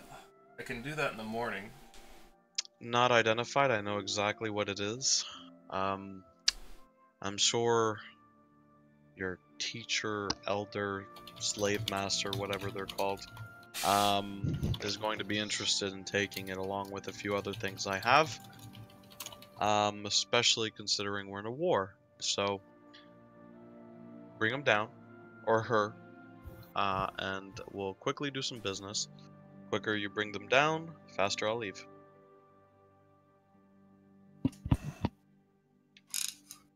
And I'll give him a big smile like, I'm trying. Very well. He kind of opens the door for you to enter. Alright, I'll walk in. You find yourself in a sort of reception room of some kind. The desk is empty, as this man was probably manning the thing, and there's a hallway that goes down, and he just kind of points to a chair nearby and says, "Alright, just have a seat. I'll be back in a minute." After a moment or two, he disappears down this hallway and seems to go up some steps or something like that, and the wait goes on for a while before eventually he comes back to speak with you. And when he does, he has with him not another person in tow, but it seems that he's brought with him like a pet or something. And you see he has like a bird cage, a raven sitting in it, and he kind of puts this down on the table in front of you. And the raven caws at you for a second and says, "What do you want?"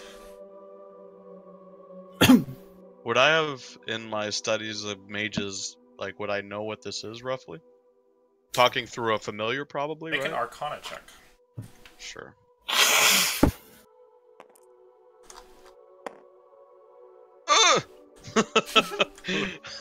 +3, so that's a 20. 20. You're familiar with a lot of the magic that wizards use, as you've hunted quite a few of them in your day. You think that this might be a familiar, or it could be some sort of vessel that is being communicated through, or something like that. Okay. So I'll look at the raven then and say. It could also actually be the wizard. That's right. not beyond the realm of possibility. Okay. I kind of tense up, and then I just force myself to relax through a bit of meditation, and I'll look at the bird and go, look, I struck down pretty powerful magic user on the western wall. I've picked up some of his items, and I was directed to you. I'm hoping to dispose of them The staff. safely. Ka! Yes. A staff, Ka.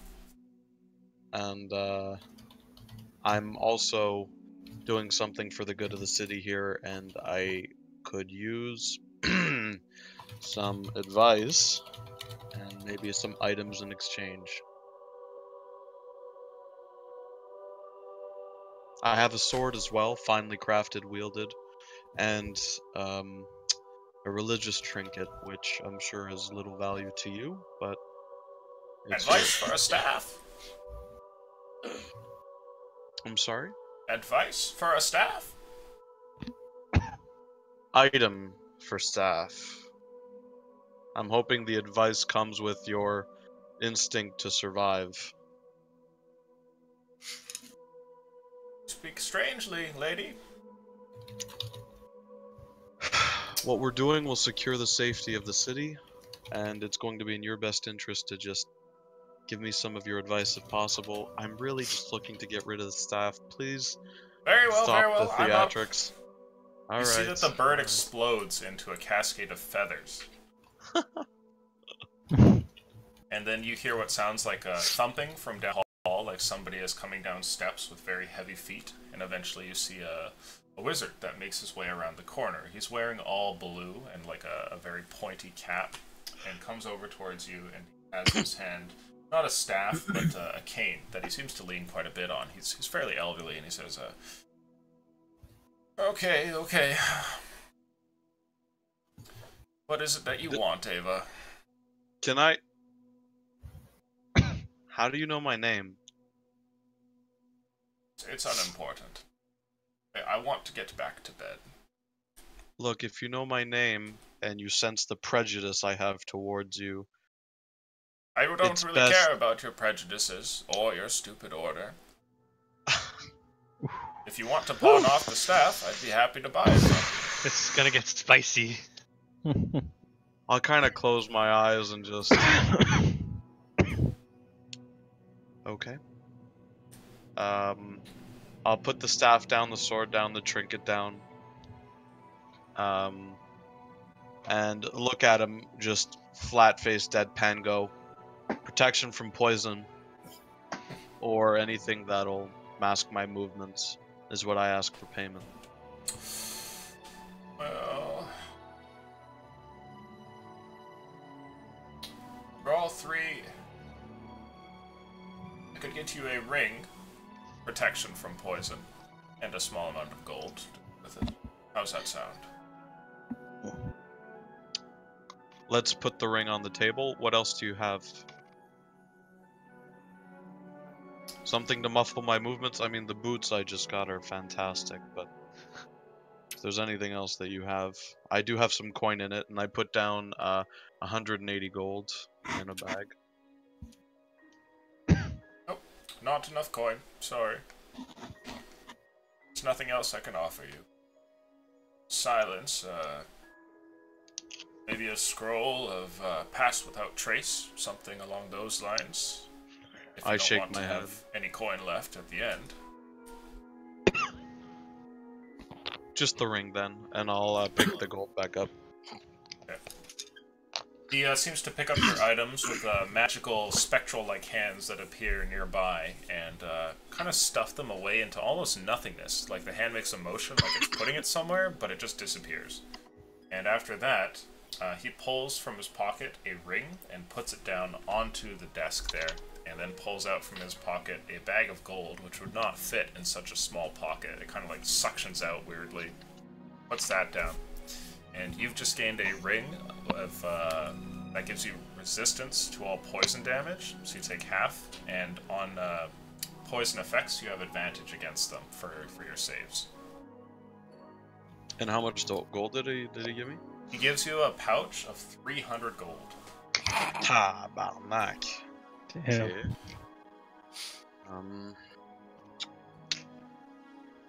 We're 80. As you're looking it over, he says, "Very well. Going back to bed."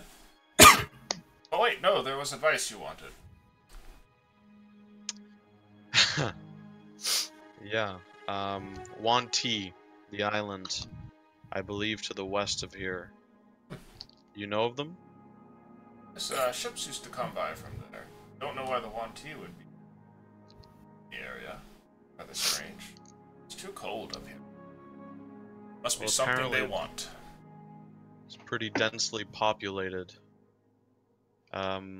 Anything in terms of strategy that I can employ and your infinite wisdom that you could offer? They have nasty arrows. If you see any that have strange arms, avoid them. That is all. Well, I'm good at catching arrows and good at spotting weird arms, so thank you. And may you have a terrible sleep. And I'll just kind of bow and start walking out. Yeah, he looks to you when he says, "There's a spell for that," and he kind of like makes his way down the hall afterwards. I'll kind of laugh, going like, you know what? Like, because I would have had such a strong prejudice against mages, and this is my first kind of foray out. Like, that wasn't so bad. So I'll just kind of laugh to myself and walk out. Sure. As you step outside, walking through the streets, you eventually bump into Oth and Ervias, who seem to be walking without Yodara or this new tag along. Hey guys. Ava, did you find what you were looking for? Well, I got rid of the staff that completely destroyed and eradicated most people. So, at least that's not in the hands of the enemy.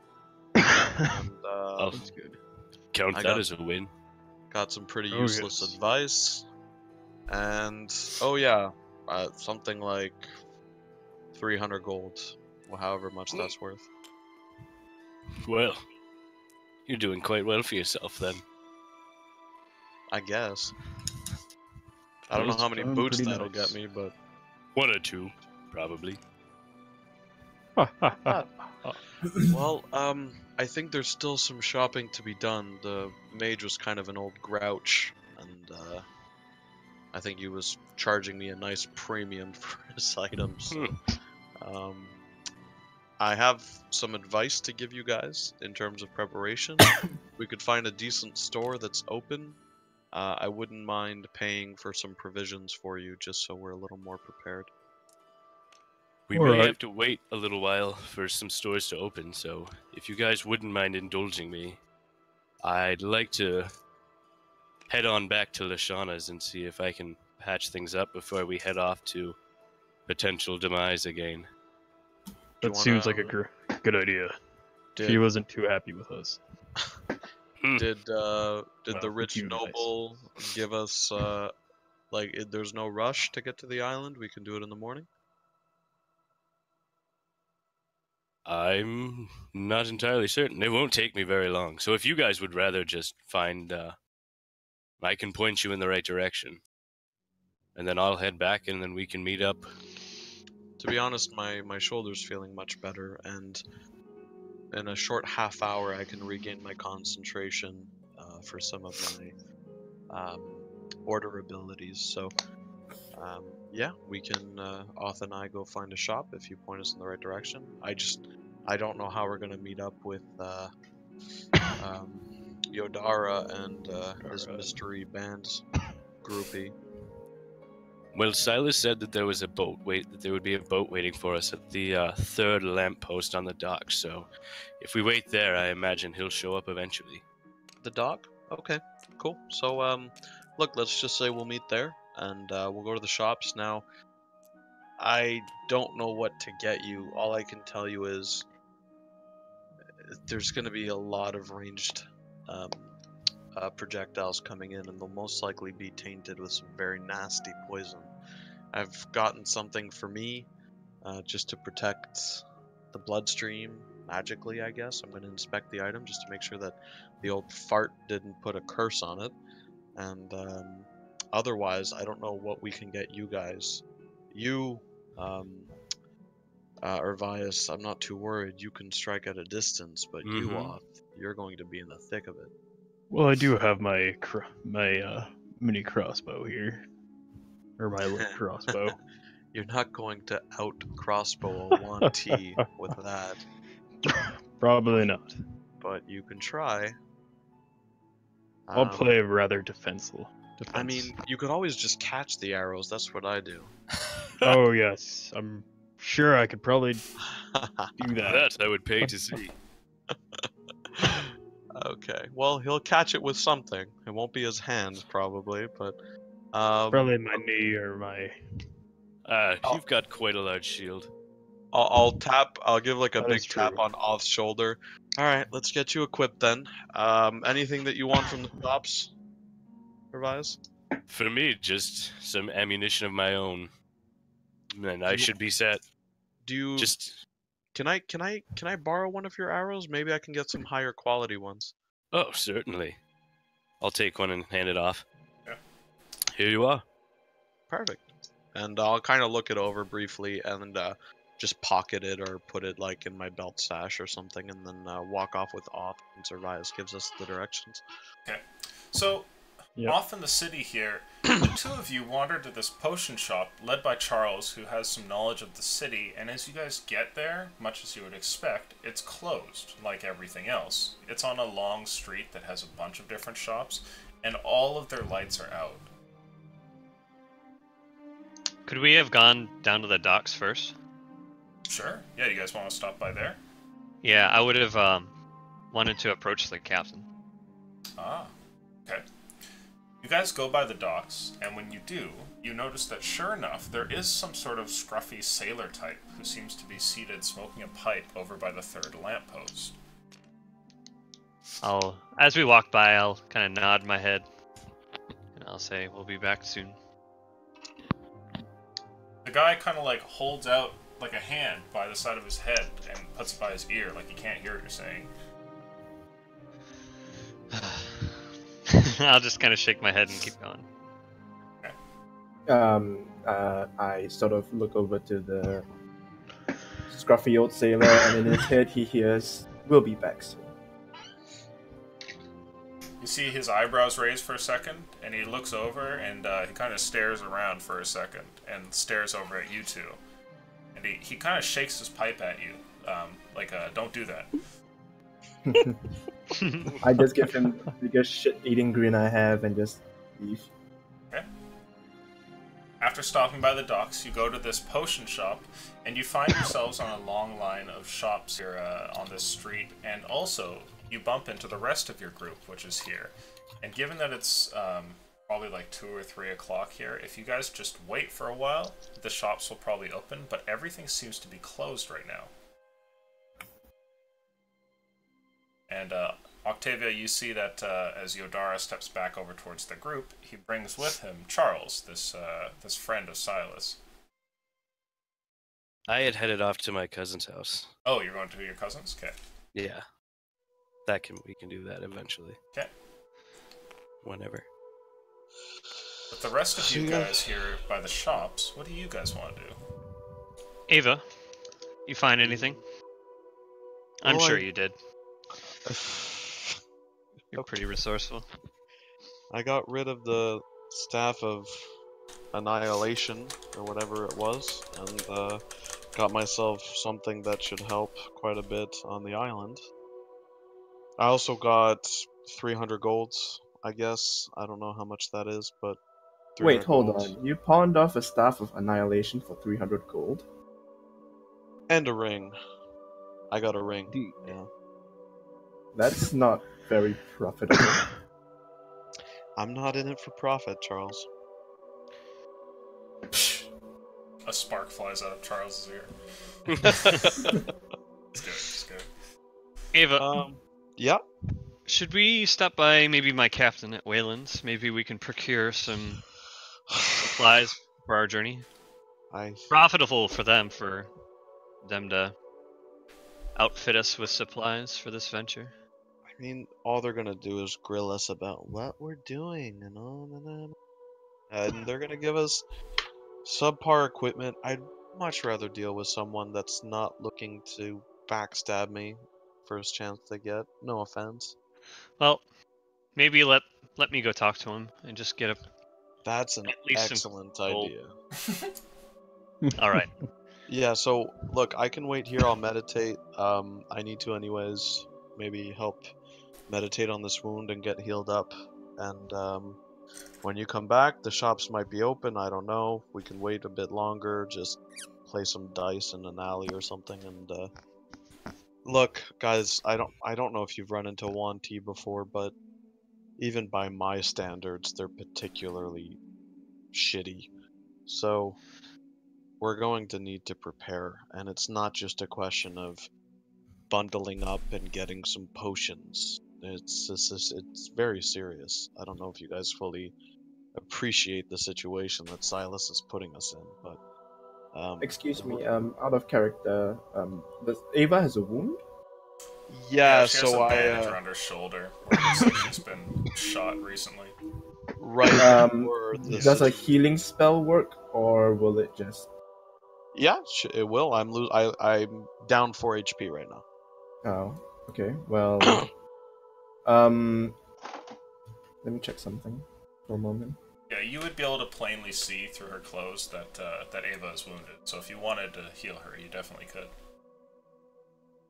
Okay, well, Charles looks over to Ava and taps her on the shoulder and goes, here, and casts Cure Wounds on her. Ah. As a sign I'll- of goodwill. Yeah, I'll. Sorry, I'm doing this, but in character, I'm in a flash. I have my quarterstaff out and right at Charles's neck. I do it anyway. No, I do this after you cast it, out of fear. Okay. You heal 9. Okay, awesome. I don't get temporary hit points with that, right? It just No. heals me to max. No, just use you to max. Okay, perfect. And in a flash, I have my quarterstaff to your throat. So Charles, What you did you heal just- this woman, and as the spell goes off and everything seems to have registered properly, she responds very differently than you might expect and pulls out her weapon at the ready.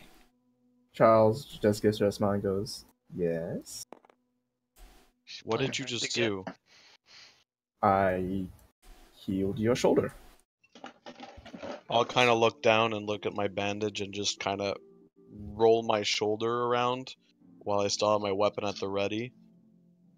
And I'll slowly kind of lower my quarterstaff, but I'm giving him some dirty fuck you look right now. Like I was not expecting that at all from him. Okay. Oh, Charles, don't mind her. She's just playing hard to get. Yeah, I know the type. As I look at push Yodara away. like, I don't know what you mean. Like, literally. I don't know what you mean. Give her a big grin, Just take it as Meanwhile- a sign of goodwill. pat her then. on the back. You're okay with this? Spellcaster right here? He doesn't seem so bad. Come on. I mean, they usually don't until they enslave an entire city. Charles Okay. turns back to Ava and goes, "Well, looks like you have some baggage with you." And I kind of just unload some tension real quick, especially with my encounter with the wizard from before. Like, yeah, you got that right. Well, whatever it is. Not all spellcasters are out to get people. Well, how about you two get to know each other? Let me Oh, go can talk you to my take him- captain. Can you take him to the No, no, docks, no, no, no, please? no, no, no. Come on. You seem to be getting along. No, just let me. I won't be I can't long. meditate with him. I'm gonna have to put up a. I'm gonna have to put up a silence field. Ava, I need you to do me a favor. I need you to be strong for the city. This is for the city. I'm making you like a 5-year-old face, like fuck you, like yeah. No favor. What have you ever done for me? Well, I guess besides aid in my revival. Resurrecting you. Okay.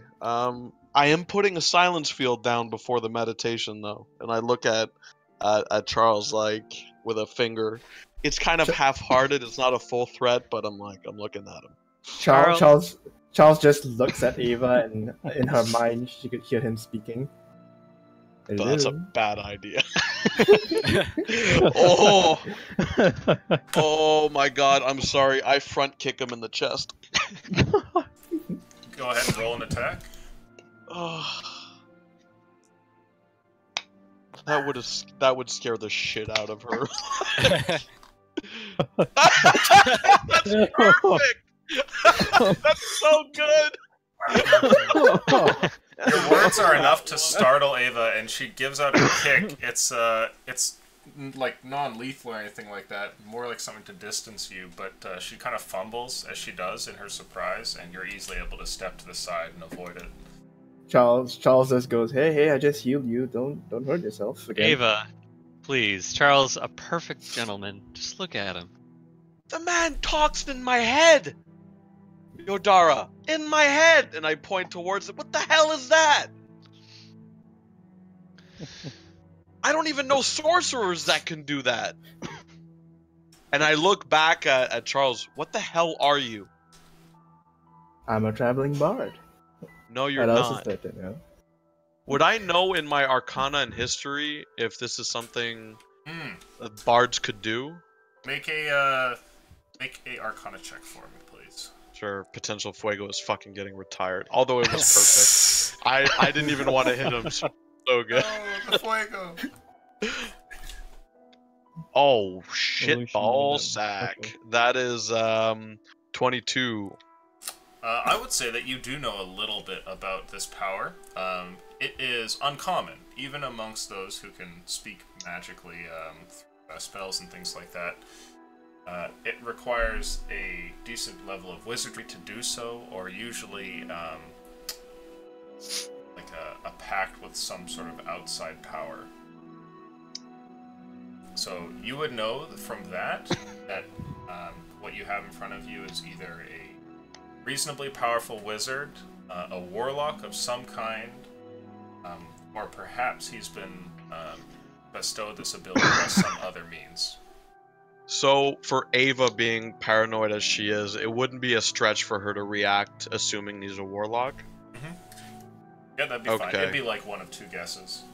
So I'd point at you, like, right short of your face and go, "Who do you serve?" Charles sort of just furrows up his brow and goes, "Myself?" Question mark.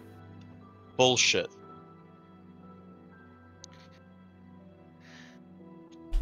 Well, if you don't believe me, then not much I can do to convince you, I guess.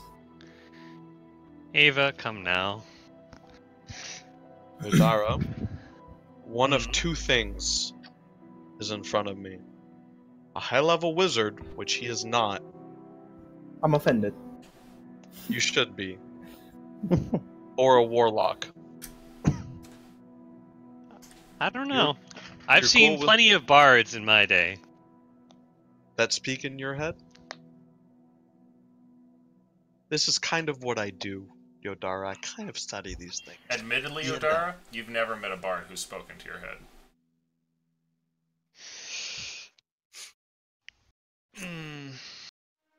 But I really worked with many bards? Maybe one or two on your travels. Well, I'm not going to question his talents. Turns around and shanks him.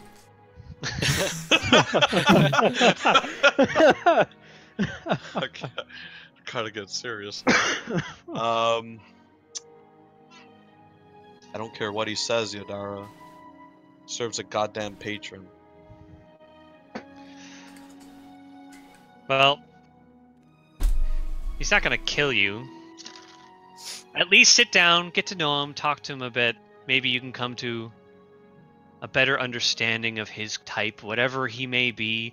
Look, Guy's lying straight let to me my go- face. let me go talk to my captain. Can you please take him?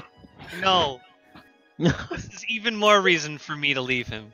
I kind of stomp off in my typical 22-year-old fashion, especially as a wood elf. Like that's young as shit.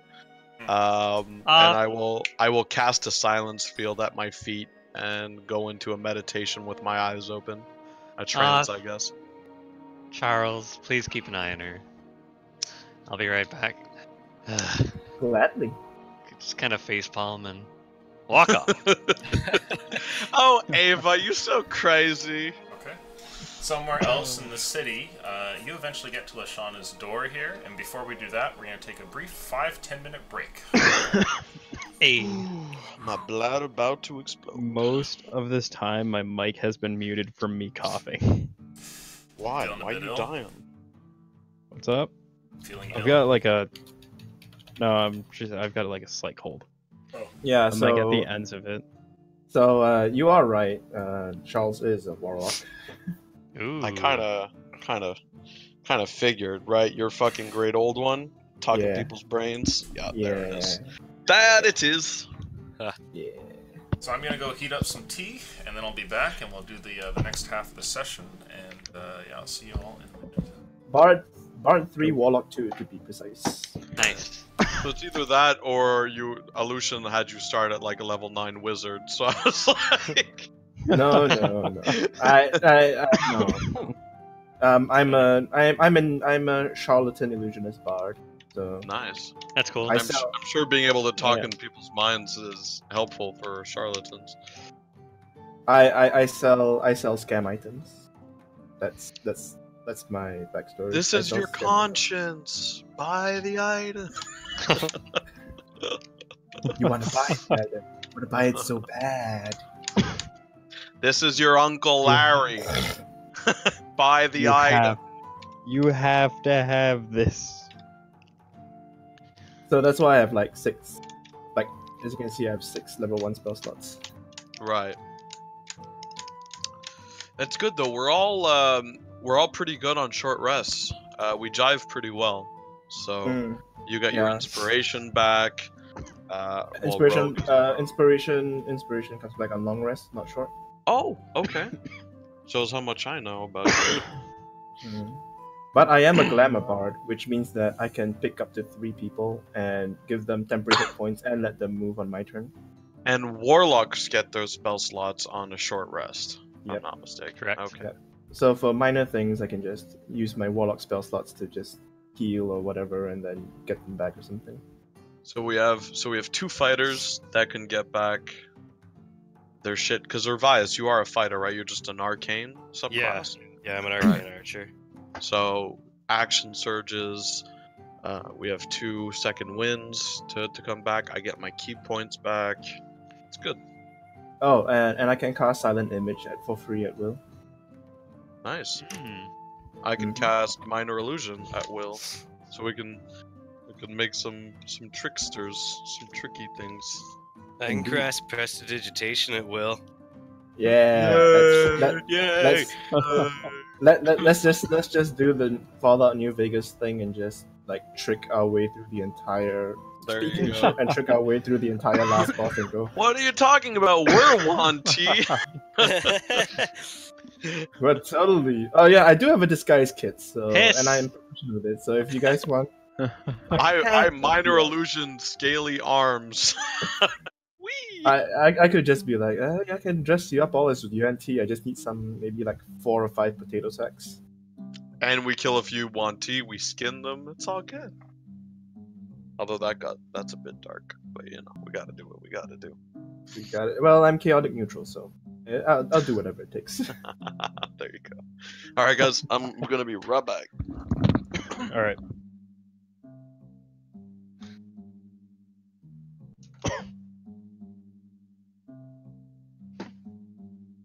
I didn't realize how strong the magnet was in an old headset. Holy shit. Magnet? Why would there be magnets in a headset? It's what's in the earmuff there. There's like 2 super strong magnets. Except I'm trying to rip out this magnet. I have no idea how to get it out. Surrounded by some stupid plastic piece.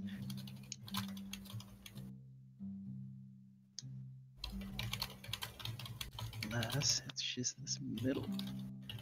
No, it's not. Oh yes, it is. Holy crap.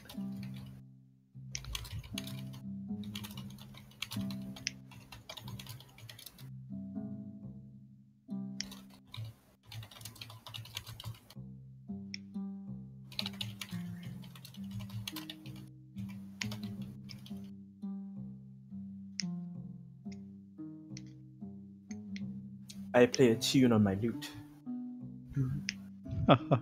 Is this what you're playing right now? Maybe, yeah. Intermission music. Well, if you stick around for episode 2, I'm gonna have so many questions for you. For Bard? Yeah, Sure. I've never played a bard. Oh, okay, well, what kind of Bard do you want to play? I'm going for lore. Going for a lore Bard? Yep. Do you see yourself more as a spellcaster or utility? What was that? Do you see yourself more as a spellcaster or more for utility? More of a spellcaster for this one. No, if that's the case, then you should multi-class with sorcerer. Okay. Yeah, and then you can Okay. use your bard proficiencies with sorcerer abilities. Makes you for a very powerful blaster caster. I'll have to look into doing that. You've been playing D&D for a while? What's your name, by the way? My name is Oh, yeah. Plister. What was no, that? I'm, Say it. I'm joking. That's not my real name. But Oh. pardon me if I don't give my real name. No, you're fine. What do you prefer Yeah, to be you're called? Just call me Plister. Listener, okay. Listener? Alright. Oh, welcome to the group, listener.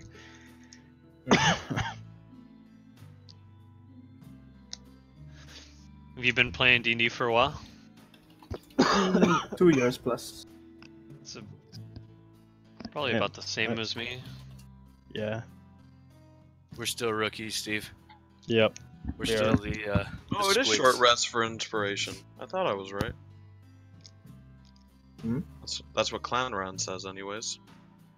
I got the book right here. Is this Yeah. being streamed or? Clan says, yeah, well, not anymore. We're on pause. We're on break, but it is, yeah. Oh, Illusion got the streaming back? He's on Well, YouTube now. Yeah, he's Oh, on he's YouTube, on not YouTube. Twitch. Okay. Oh, no. Level 5. Oh, at level 5, Five. Bard. Ooh. I got So it is. you. Long rest. Thanks, Clan. How does he hear us? What's happening? Clan's a fucking wizard. That's how he hears us. He's an old one warlock. Yep. Yeah. Old one. Awakened mind allows me to speak to people's minds. You also can transcend language, right? As long as the other creature speaks a language. Yep, as long as the other creature speaks a language, Yeah. I can telepathically communicate with it, which means I will speak owl and I can speak with owls. Wanty. Damn. Owls are dicks. Oh Yeah. yeah, I forgot about that owl. Fuck owls, man. I was a druid and that owl was a dick. What are you talking about? He tried to Oh, That right, that giant owl up in the crazy forest of- British owl. Yeah, right? Find me Yep. food. Fuck you. Tell us what we want to know. And then he wanted to fucking eat Eulotho, I think, if I'm not mistaken. Probably. Everything wanted to Yeah, I eat me. think- Yeah. By everything the wanted to way, eat me, the snake wanted to eat me. Why is your hit points 32, not 38? Because you have the exact same well- constitution as me. Yep. So, like I said, I actually rolled my HP, Oh, and Oh, I did no not wonder. go on the friendly end of average. you lost 6 HP because of that. Exactly. Sad. With my year-long campaign character, I was actually up like 8 or 9 HP over the course of the whole campaign. So I just like rolling. You know, if I get a flaw in my character, like lower HP, I'm totally cool with it. Doesn't Well- bother me that much. Well, here's a question. So, would you rather roll stats or point by stats?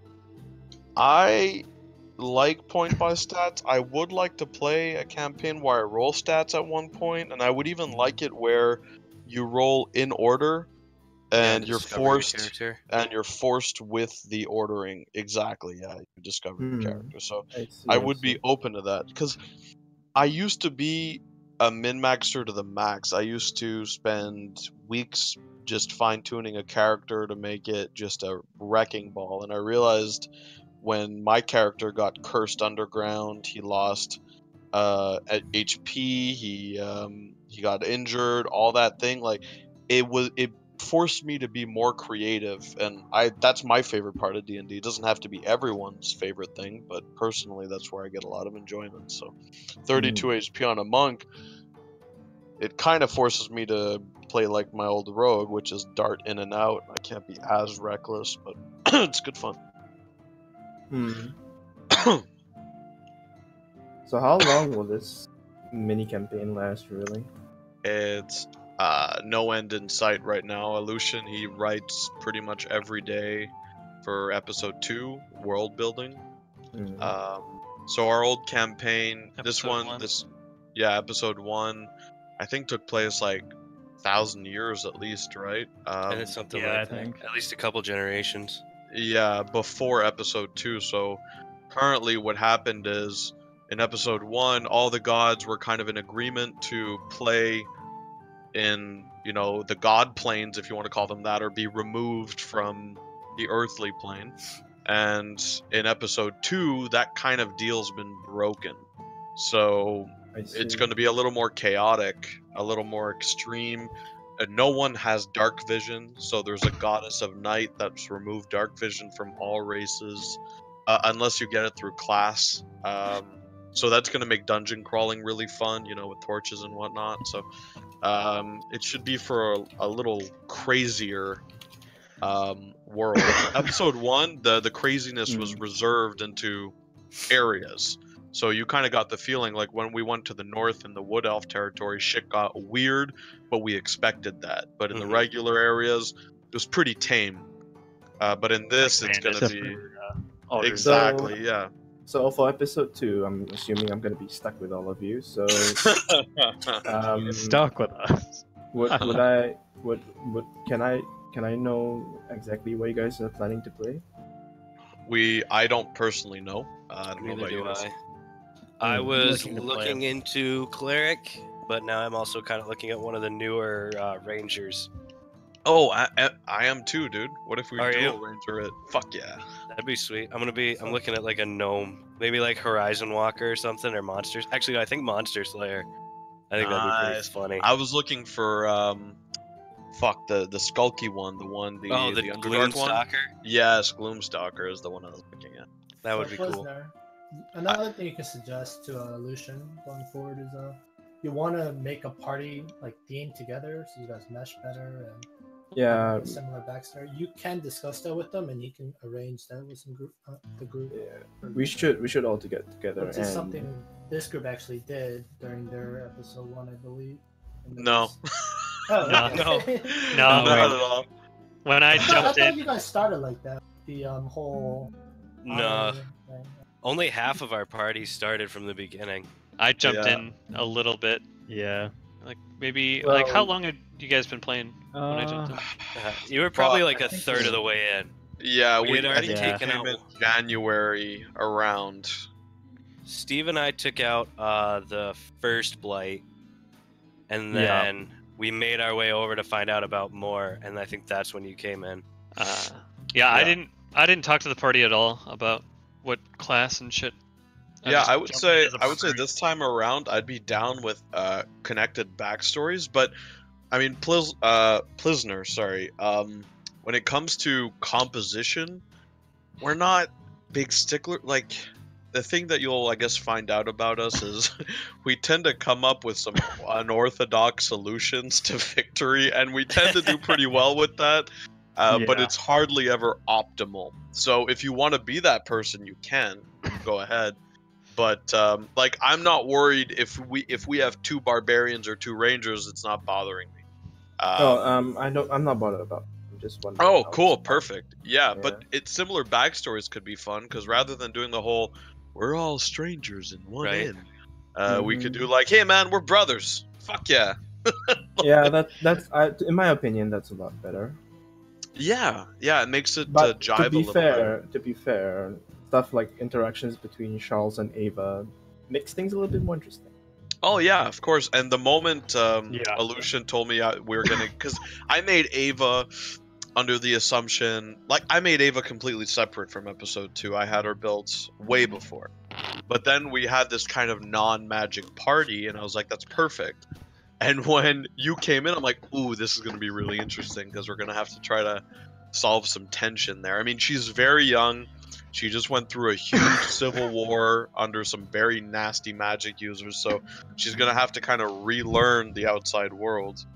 But yeah, it should be good. How aware is Ava of like Ervias's magical abilities? She sees it as like more martial, and Yeah. Ava, like in character, seems to think it's more of like equipment based more than. Well, she you've doesn't- never seen me actually use like the arrows effectively, so That's the thing, and also when you have used them, I was beating up a necromancer in a toilet stall. yeah. So like just kicking his ass. So I've never really seen it, but I guess my assumption is, and on the down low, the reason I asked for one of your arrows wasn't just for the quality, is she's kind of investigating that passively. Yeah. She's less worried about you, but it's something at the back of her. Cool. She's That's super kind of what I worried. figured, but She's super worried about Charles. Well, yeah, because I mean, look, the sorcerers she's faced have always been like open and opulent and rich, and they've Charles done does some look rich. Charles exactly, does have clothes. exactly. Yeah. So the only reason why she's probably tolerating you at all is you a guitar in your hands rather than a staff. But Mhm. the moment you start talking in someone's head, for her anyways, that's a whole different ball game, and she's in a kind of unknown territory. Not to So be it makes- fair, I expected that. I would Yeah, have I would have taken the hit definitely. I would just be like, I deserve that. The nat one was just so perfect. I was just like, oh yeah, I would have taken that. I deserve that. Oh my Come God. on, like the problem is that Ava is female, and he really wants to tease her. There you go. That's as long as we're all on the like. I think that what's cool about this group is we never second guess why someone's RPing. Like, there's never anything malicious ever going on in inter-party Mhm. conversation, you know? So, like, you're already doing super well in the sense, like, you haven't taken anything personally from me, and I haven't vice versa. You know, we'll just kind of see what happens with our characters. Should be good. yeah, so far Connor's characters have killed me and fucked my cousin. So Yeah. and hey, and Lucian kick came Steve back down a hole. Oh yeah, No. that was great. That was good fun. Oh, you just got up Overall, out of that hole? Out of Connor's the recidivist here. That was like an He's evil the one problem. shot, so come on now. Yeah, No, you're the even... kicking in the hole was Yeah, legit in the alternate. campaign. No, the Oh, killing sorry, you me mean was that. one Oh, yeah. shot. The acid trap craziness in the alternate universe was just you being a psycho. The dragon. Yeah. Well, I am a bard, and I am chaotic neutral, so be sure to watch it back. Hooray! Don't worry, Ervias is super suspicious of you. He doesn't like Silas anyways. Who? Sorry? My The character. The Silas, elf that's not with you. Oh, okay. Urvias, okay. Yeah, and Silas being the noble we just talked Don't to. worry. Charles will give you plenty of reasons to not trust me. There you go. Charles and Silas are just necessary evils for me. For the most Give a part, fuck.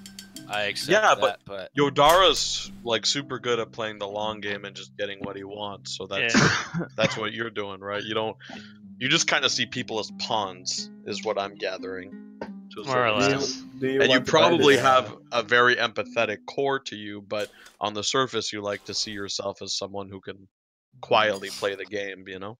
Mhm. Do you want to buy the scroll of create water? Create water. Makes Is a it just fresh a cup jug of water? it's a scroll with a small vial of water. You twist it and it sprinkles out.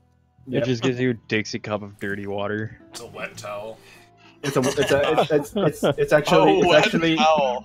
it's actually a bit of parchment wrapped around a water bottle. Okay. Are we all good to go here? Yep. Yeah. I believe so. Sounds good. So let's get back into it. There we go. So, Vias, you've made your way through town, and your friends are up to some shopping, it seems. They're getting some things squared away, and you want to go and speak with your cousin about, being kicked out of her house recently. Yeah. You eventually get over to her door. What do you want to do? On the way there, could I have looked to see if I could find some like wildflowers growing along the roadside or something like that? Make a perception check, please. That was weird.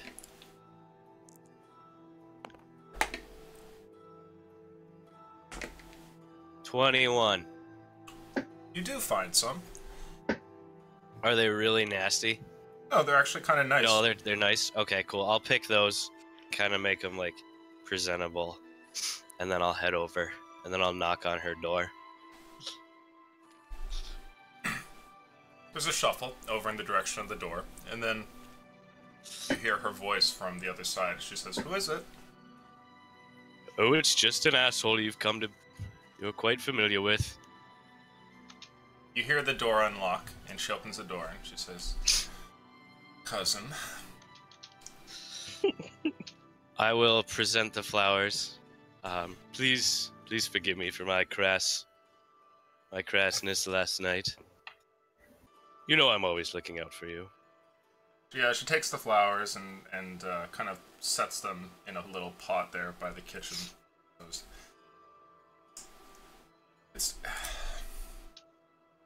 It's fine. You just I know. I know how I can be. say too much sometimes, you know? Not always ready for it. If I had a copper.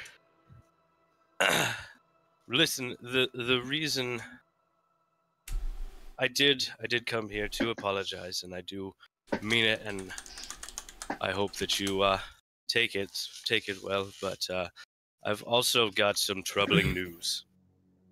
It seems we've and pardon the expression, but gotten into bed with Silas Coralon. She furrows her brow for a second here, and she says, "That nobleman? Why? Why would you Yes. consort with him? You know better than that." I do. Ever subject to peer pressure, I assume.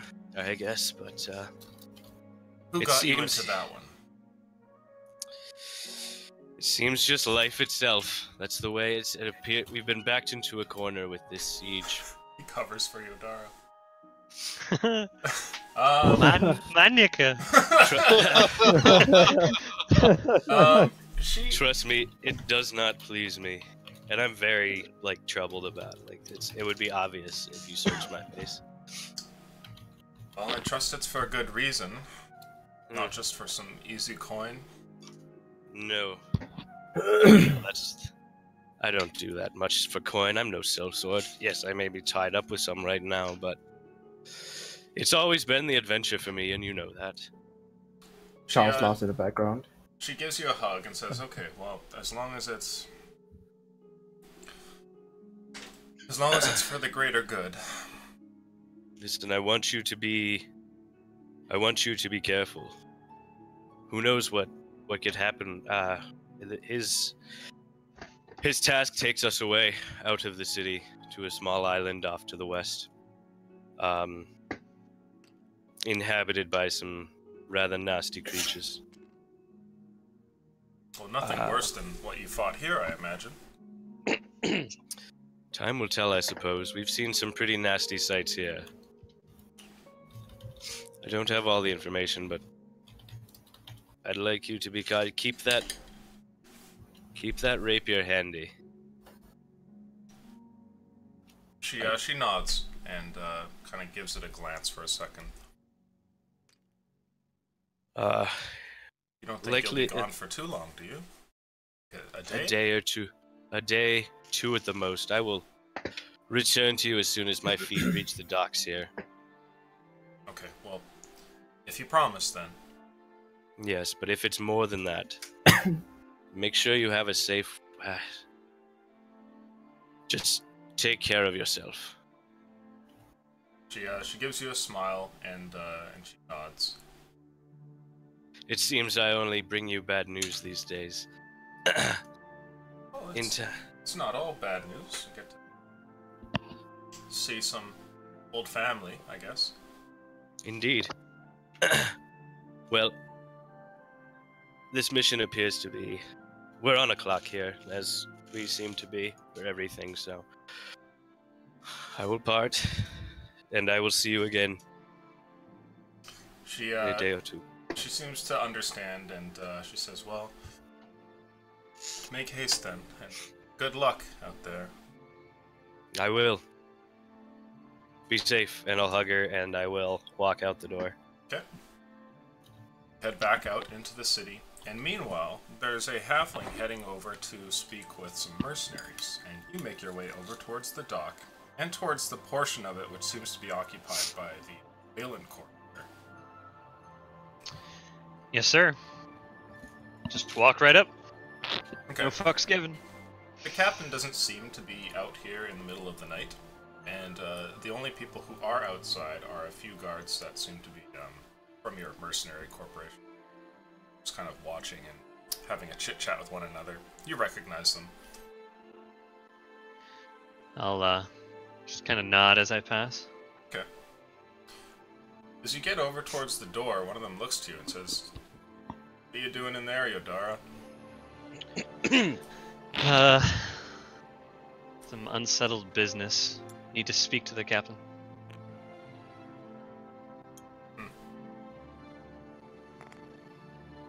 The two of them look at one another, and another one says, "What kind of business?"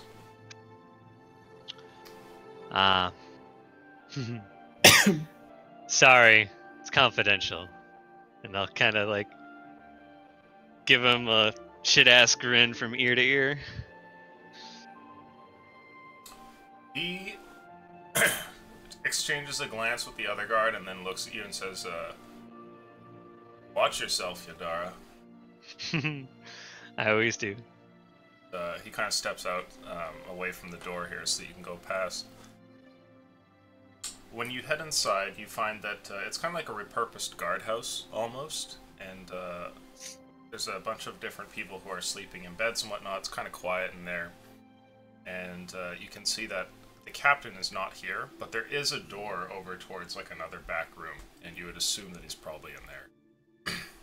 Alright, I'll make my way over and gently knock on the door. Okay. You tap on the door a couple of times, and as you do,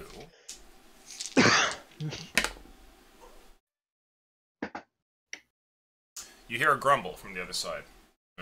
What is it? Reporting in, sir. Sidara.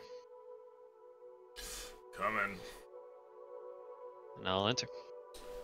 You see he's sitting by a small table. He has a rickety chair that he's on, and it looks like he's looking at some papers under the light of a little lamp here.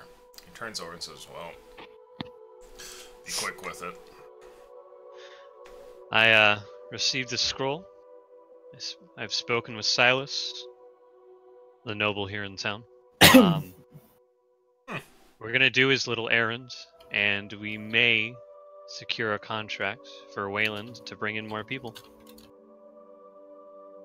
Silas. Oh. He seems to turn, and his chair kind of creaks as he looks over at you here.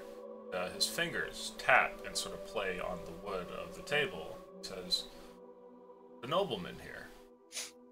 Yes, sir. He nods. Well, good luck. He looks like he's almost pleased with you, something you don't see often. That wasn't all I came for, unfortunately. Of course it wasn't. That may be a bit of good news, but it means nothing if we can't accomplish our little task. This may be very, very profitable for Wayland, and it would look good. Very good for you if this goes through. Yadara, I've heard the speech 100 times from 100 different men. Be out with it. You want something up front, don't you? I do. Weapons? Coin? Just a little bit of coin so we can provision ourselves against poison. How much is a little bit? How much do you think potions for poison cost these days? Poison? What's Silas protection gotten against it into these days? You see, he starts to scribble on a piece of paper, and it's clear that he's thinking about something. Then he turns back and says, "I was 200." That enough? How about 3? 250. Oh, you drive a hard bargain. We'll make do. Thank you, sir. He scribbles a couple things down, and then he reaches over and grabs what looks to be like a little chest of some kind, and he fiddles around in it, and you can hear coin moving about. And then he hands over to you 25 platinum pieces. As he hands it to me, I'll say, I saw how Burns went out. Yeah, I wasn't there for that. It's pretty crazy. On fire? He, through lightning, just dissolved. Kind of morbid, to be honest, but he went out fighting. He was no coward. You know, I've always wanted to bring more wizards into to Wayland, but it doesn't really seem to be on the cards. That's what they get for fielding a force like this. Good men. I bet die they're in bloody horrible expensive ways. too. They are. Trust me, they are. Not worth it. But Well, sir, I'll leave you to it. get the job done, Yodara. Don't I always?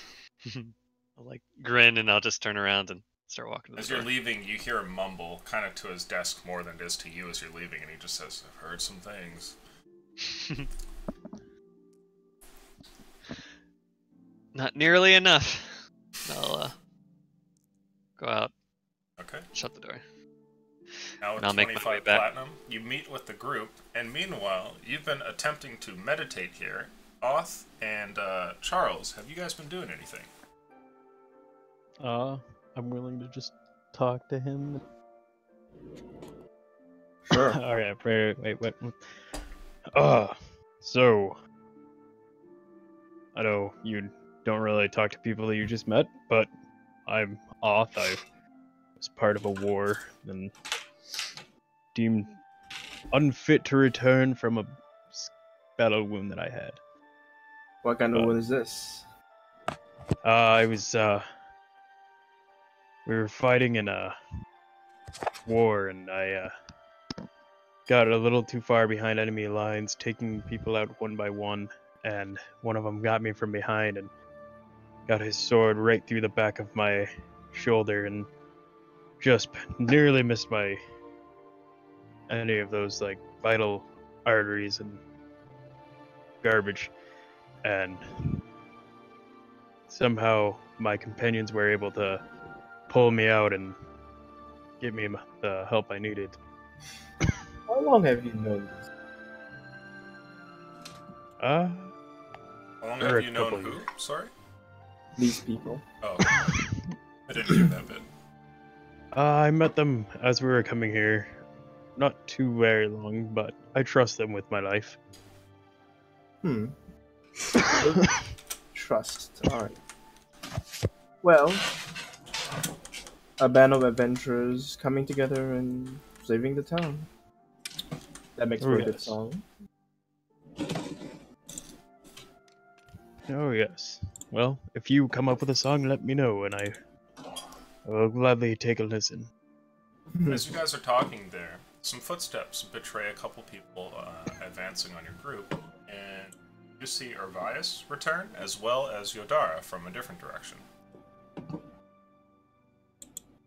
Not sure if Urvias is back. Yeah, I'm back. Oh, okay. BRD? No, well, he can tell you. My Albert, computer you're, restarted randomly, but Your mic sensitivity got jacked to fucking that's Superman alright. I'm levels. going back to normal. I hear everything. Oops. I hear every little creak of this chair. Beautiful. That nice chair that you have. What are you talking about? You're in a thing of silence. You don't hear shit. I swapped to my phone. Ava just doesn't. for a little bit. Alright, I'm back. It should be normal. Okay. Cool. This is a fun little bit of extra. So after the chair, everybody returns.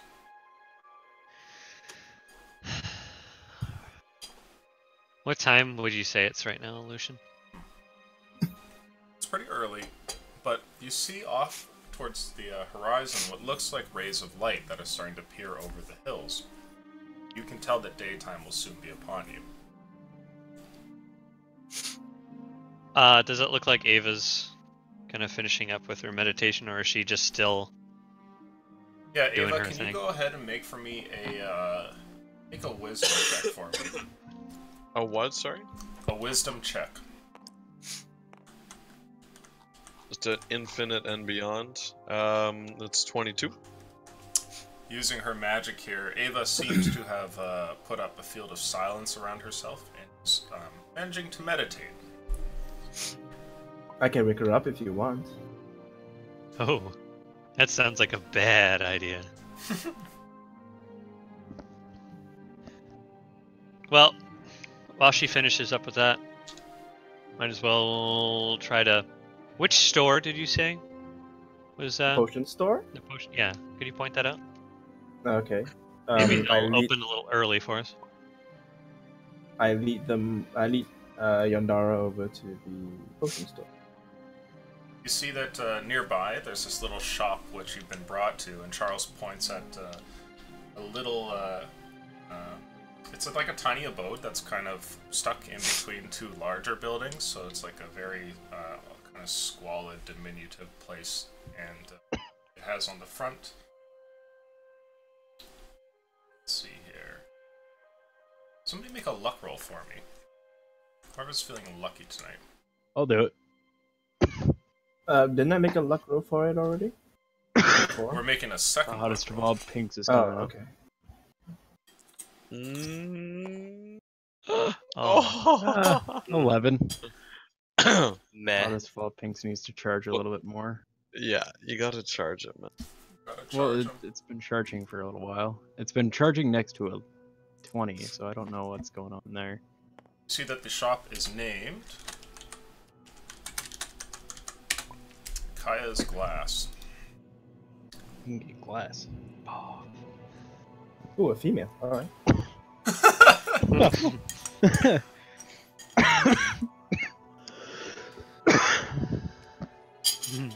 Is it open? No, it's not. Are you guys gonna wait for an hour and have the shops open? No.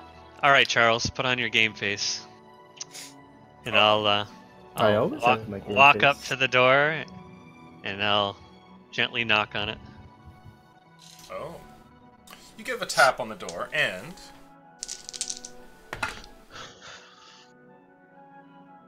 there's a few footsteps that make their way over. The door opens up, and you see on the other side what looks to be a human woman who's probably like in her 30s, maybe 40s, and she stares at you guys both there on her doorstep here and says, "We open soon, okay?" I'm sorry, it's just a bit urgent. We're from the front lines. We're wondering if we can get in just a little bit earlier. She looks at you, and then looks over at friend Charles there, and I want you to make an insight check. Both of you, actually.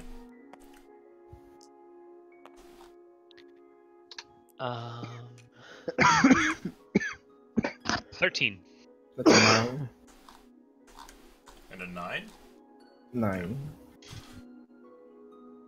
There's something about Charles which seems to have off-put this woman. Like, she looks at you, and then looks at Charles, and then stares back at you, and when she had looked over your shoulder, she definitely didn't look with glee or happiness or anything. Kind of like, She looks back at you and says, "Well, you can buy things when we're open in a second." Okay. Can I look over and see what the, like, I don't know, insight check to see what the, like, whether they're being successful or not? Oh, okay, yeah, so down the road, you see what looks like the two of them standing in front of a potion shop, and make an insight check for me. Actually, no, make a perception check. That's better. I'm proficient in that. 10. It looks like they're pestering her. Okay. Can I walk up? Sure. Alright.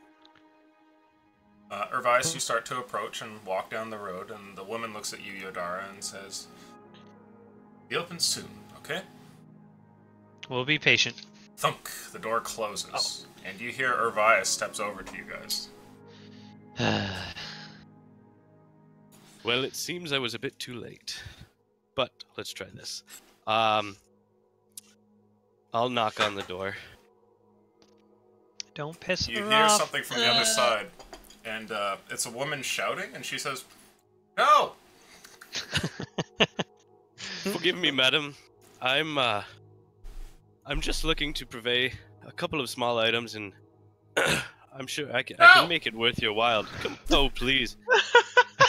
Is there a window right there? There's a window next to the door, yeah. Okay. I'd like to unfurl my scroll of pedigree and just slap it to the window. I can make this worth your while. No!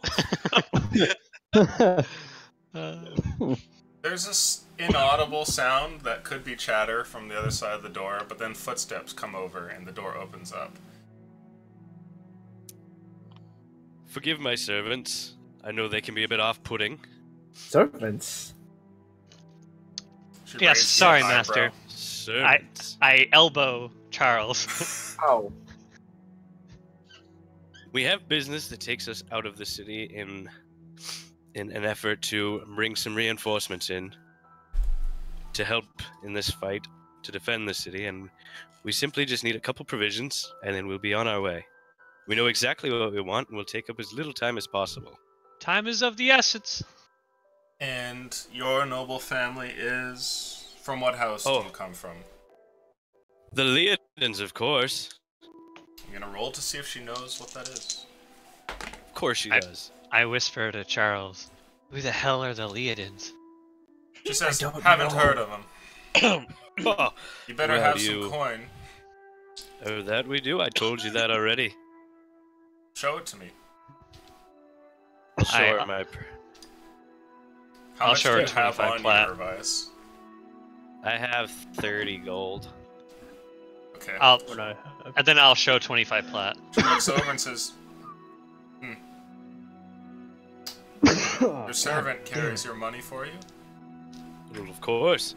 I make quite a target. No intelligent noble carries around all his money on his person. She steps to the side and motions for you guys to step in. Thank you. Now, what do you want?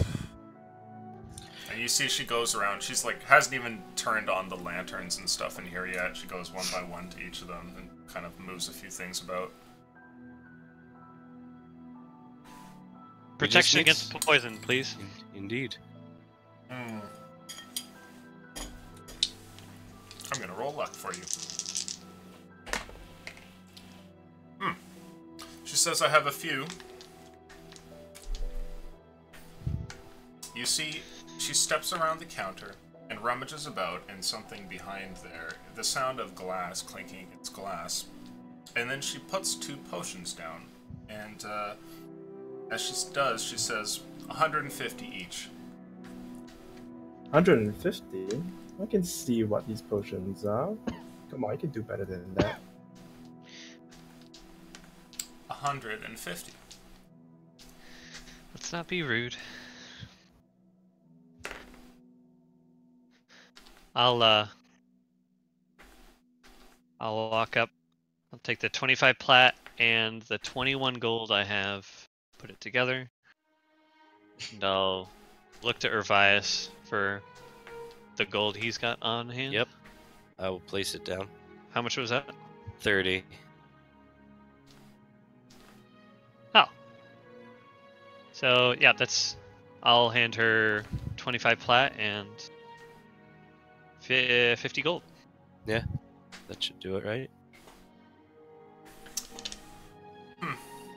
She takes the gold and hands over to you 2 potions of antivenom.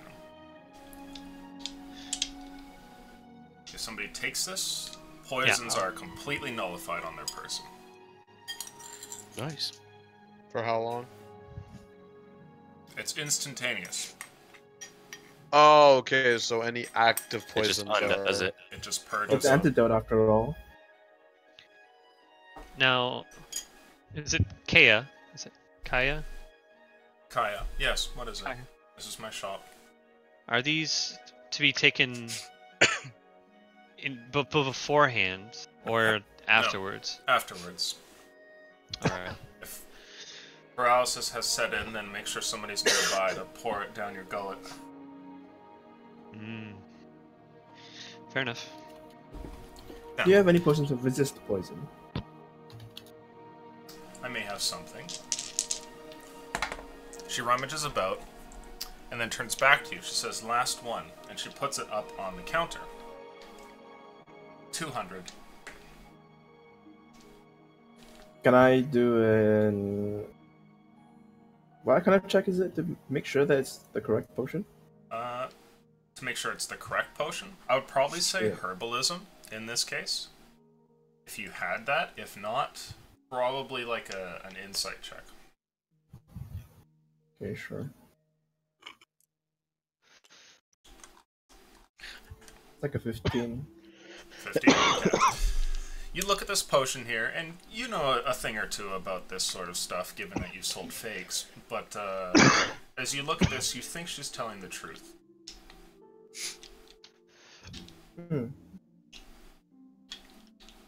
200 gold. Do we have that much in our person? I'll look to Hervias and I'll be like, She looks to Hervias as well. Well, do we? one moment, and I'll run out of the shop towards Ava.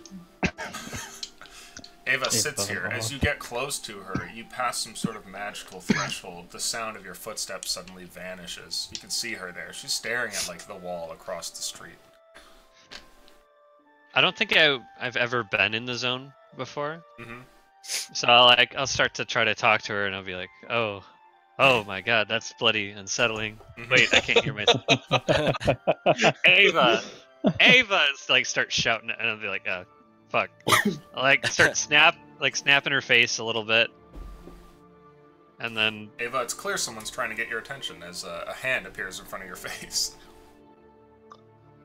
I'll kind of snap to and look up, and I'll dispel the silence.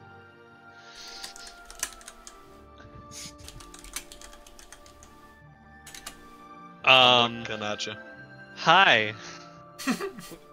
Hi. We need some cash. Sorry. Cash? Yeah, for a potion of resist poison. Okay, how much? 200. Maybe you can bring it down. You seem pretty friendly. Okay. Come with me. Come on. And I'll take her by the hand and lead her. And I'll kind of shoo the hand away. Like a few, like, those little slaps. Those little slaps on the hand. Like, no, fuck off. Charles will attempt to haggle down the price. Oh, sure. Well, what do you say to her while your friends are going for the more cash outside? Charles will say that since we'll be taking this off your hands, perhaps you could have it a little bit deeper. For we are trying to protect the city, after all, where her livelihood is at stake. Are you with the guard then? Well, Charles points to the open door. Like he said, front lines. Show me your badge. Points out the door again. Oh, does he Have hold to, those for sort you of. too? Oh, well, I cast Minor Illusion as I pull something out from my back. Here it is. She holds out her hand. You put it in her hand? No, I don't. And I say, can't touch. Huh. Is that so? At this point, I would say that you two get back to the door there. Well, I don't understand why you won't let me hold your hand. Because I would have to crouch to let you hold it. Well, I'd like to see a little bit effort from you in this friendship. Just you're so standoffish all the time. I'm trying. You need to put in work in this relationship. I'm seeing Yodara kind of like break down here, and I'll take a knee and be like, okay. And I'll give him like the most awkward little pat on the back hug that I could muster up. See, wasn't that... And I'll look wasn't at hard. Adam like kind of grossed out because I don't know what just happened. Make a I'll be perception like, check, please. Me? Yeah. Okay. Oh no. Oh no. Perception is high. That is an 18. He smells kind of like a woman. Like he's got perfume on him or something almost. And something else. Can't quite put your finger on it. Me being 22 and Stank. having been raised in a civil war, I'll just kind of like think that he's just being weird and rich, and kind of like my nostrils burn and be like, kind of twerk my nose around a little bit, like, okay, that's enough of that. It's the last time I hugged somebody. Ava, enough of that. Come. Talk to this good woman, Kaya. I'll kind of walk in, just relieved. The meditation The really moment did it you for step in, the woman behind the counter turns over to Urvias and says, "Another one of your servants?" Of course. She looks over at you. I hope Ava heard that. I go back and I give him a swift backhand to the back of the head. I'm the fun-loving sort. Hi, Kaya, was it? You said? Yes. Ignore the men, they're idiots. So what are they trying to buy from you, and how much have they pestered you? This potion for 200. What does it do? It'll keep poison from settling in. It only lasts about an hour, but it can be useful sometimes. Okay. And I'll give her 200 gold. Thank you. She takes the gold and puts it away, and she looks refreshed almost, like she's had a glass of water on a hot day.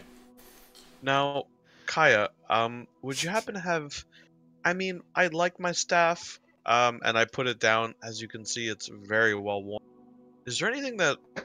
I don't know if there's a guy around town that can reinforce it or make it better. Or maybe if you have clothing for me that could do, you know, I don't really like to wear anything heavy, but anything flexible that you might have could be good. Well, And I'll just kind of, I'll just backhand the potion so it slides down the counter to Orvias, and I'll give him like a ha look,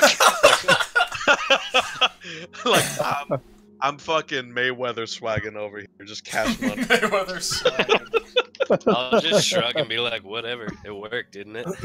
Okay, so you take that, you can add that to your inventory. A potion of poison resistance. The duration is an hour. And she says, well, that's not of my expertise, but there's a good blacksmith down the road. His name's Kramus. Tell him Kaya sent you. Kaya, thank you so much. Can I glance around and see if there's any indication that she might have like arrows around here? Oh, you don't Or is see she pretty anything much like just... that. Though there's No, alright. potions of all kinds, like multicolors. Some of them look like there's sparkles moving around inside of them. Like, Do I pretty see crazy. a potion around that seems to be sort of unguarded where I can slip into my pack? Make a luck check. Feel.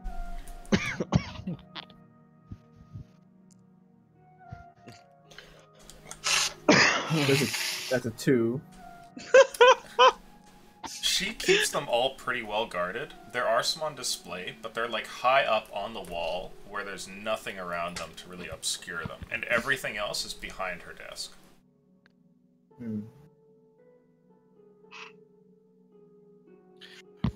I'm walking out at this point, and I kind of just non-verbally point left or right to Kaya and ask her which direction the blacksmith is in.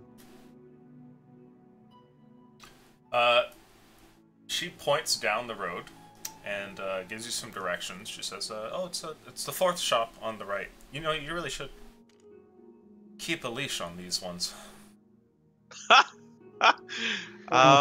Do you sell those? No, I'd speak to Kramus though. He might have something. Okay, well, good luck with them, and I'll just kind of walk out and mosey down the road while they're finishing up. She looks over and says, "Get out." Olive laughed at her little joke there and be like, yes, as promised. Yes, her We'll joke. be out of your hair now. Come on, let's go. Thanks again, sweetheart. And I'll give her a wave as I walk out the threshold. You smell of musk. She shakes her head for a moment, and do you guys go outside? Yeah, I'll shut the door behind us. Okay. You find yourselves back in the streets, and Ava is, 10 feet away from you guys, headed off down the street, following these directions. Dashing at 90 feet per round. Never mind. Down the road. 90 feet per round. Yeah, I'm a wood elf monk, 45 feet normal, 90 feet dash. Ah, I see. There is a blacksmith shop with an anvil on display outside and a forge which is partially within the building, partially exposed to the elements. And it's clear from the sound there that whoever it is who owns this establishment is currently home. And even though the door doesn't have its open sign on yet, you can hear the sound of like banging from in there and some people walking around. Cool. I'll knock kind of loudly, knowing that there's banging going on. Sure. Some footsteps come over, and someone opens the door, and you see it's like it's a kid. He's like 4 or 5 years old as he pulls open the door, and he says, "Oh, hi." Hey, how are you? He shrugs, and you hear some man call from the other side of the room who goes, God damn it! Flip the sign. And the kid like seems to laugh and runs over and like hops onto a stool nearby and flips the sign for the door. Aww. And the guy calls out again. He says, "Come on in. What do you guys need?" Wow, we used to have these back home. I put my staff. I present it to him. It's gotten quite a bit of wear, and I never really treated it, so some water got in, kind of swelled up. I was wondering if express work. I have some coin. If you could, I don't know, reinforce it. Maybe add some kind of metal end or something. I don't know. Whatever you can do. He looks at the thing and he says, "Yeah, let's see." Kind of paws it over.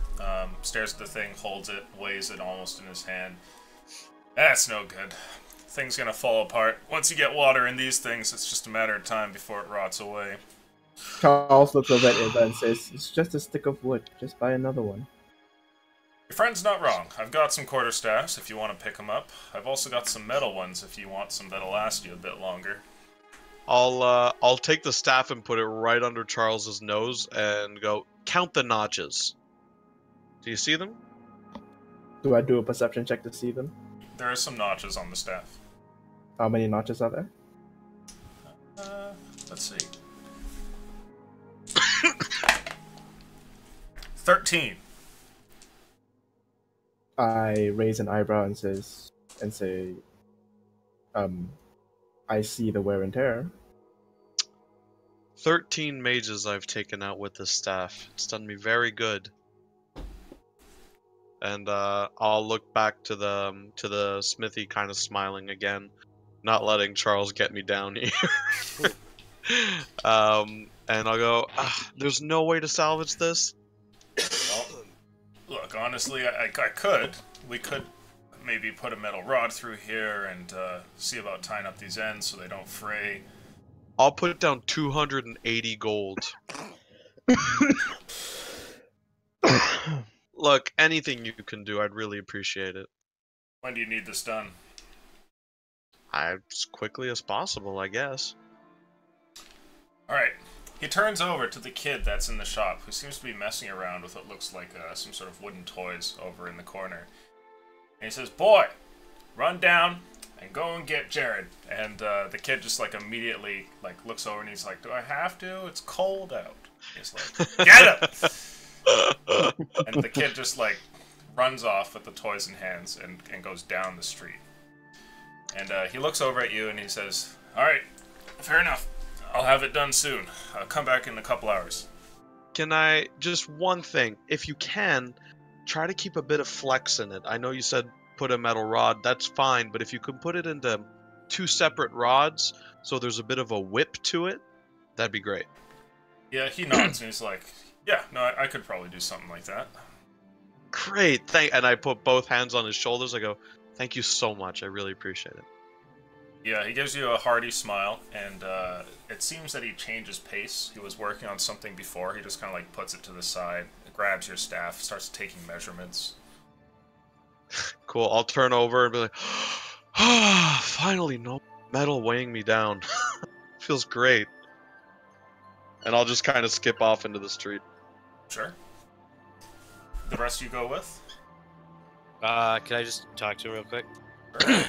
Sure. Just a quick transaction here. Do you happen to have a bundle of arrows? He pauses for a second. He's like, "Yeah, no, I've got some basic stuff around here." That's basic is all I need. You find out that a quiver of 20 arrows costs you... sorry, give me 2 seconds here. It's not very much. It's like a gold piece, I think. Mm-hmm. Yeah, it's 1 gold piece. Sure. He goes to tell you the price, and he goes, just take them, it's fine. Oh, how generous of you. Sir, do you have caltrops? He points over towards the other side of the room, and he goes, "Third cupboard. Help yourself." Thank you, sir. There's a cupboard which pulls out like a large tray, and there's like 10 little individual bags sitting in like rows of like 3 with like 1 odd one near the back. Can I open one up and just see roughly how much is in each bag? It's a full set of caltrops. Which is that like? I think a bag of caltrops is like... Oh, how much is that? Let me check. Oh, 20 of them, which covers Okay. like a 5x5 square foot, I think. Hmm. This reminds me. What about ball bearings? Let's roll some luck here. Table talk real quick. Is Sorry. there a way to enchant stuff? Or is Mm-hmm. that... Yeah, Okay. it's just it takes long as fuck. And it's $1 Okay, billion. so enchanted Yeah. arrows is not an option then. Arrows might be easier, but it depends on the spell. And you basically have to pay the mage for his time, the expertise, and not have the item. Table talk, if you want arrows Oh, yeah. that do cool shit, they do exist, but you're probably not going to find them at a blacksmith shop. Yeah, I didn't think they would be here. That's why I You gotta didn't find ask. the shop of cool shit. Exactly. On the proper Bullshit. roll, he might have something like that laying around, but you're probably going to find it at a place that specializes in, like fletching and stuff like that. Alright. You find that he directs you to another cupboard, and in there, you can see that there are some ball bearings as well. He says, you can take one of those bags, but leave me the rest. Got that on order for somebody. All right, I'll take one bag of ball bearings, and then I'll hand him 4 gold, Oh, and I'll ask how many of the caltrop bags I can take with that. he says, help yourself. You can Are take you them sure? all if you want. Your friend's a big spender. I'd be happy to have more customers like you guys. Oh, don't worry about it. Thank you very much, and I'll take all 10 bags. Okay. You take all of those, and he gives you a smile. He seems to legitimately mean it, and he seems to be also quite wrapped up in his work as well. Gotta get that staff worked, son. Thanks for your time, and I'll leave him to it. Okay. He gives you guys a What wave. was your and you name step again? Outside. Kramus. Kramus is the name. Well, Kramus, you'll be seeing me in the future, Sounds good. and I will send anyone I meet to your fine establishment. I will leave you to your work. He gives you a smile as you step outside, and you can see that his kid has run off way down the road and is coming back with what looks like a bunch of craftsmen tow. And Ava, you've already stepped outside as well. What are you guys gonna do? There. How much time do we need before we can go? Jesus, Discord just had a seizure. Did it? Yeah, Oh.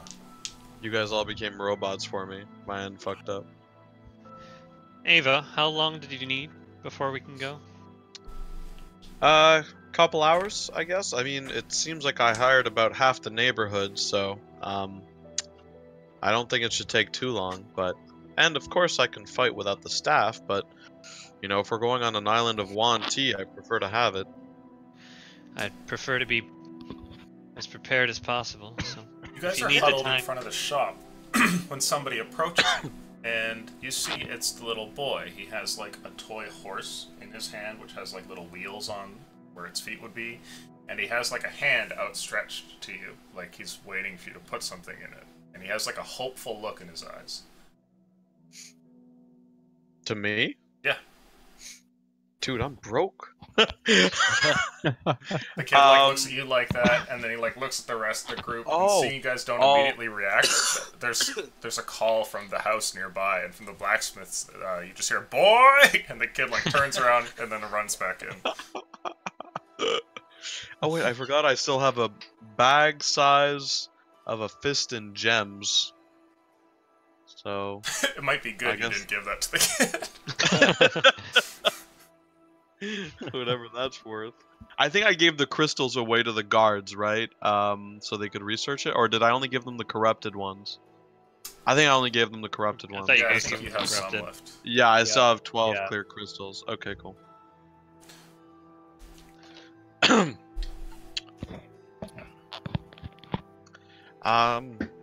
Are you guys gonna be doing anything? I mean, I'm cool with waiting.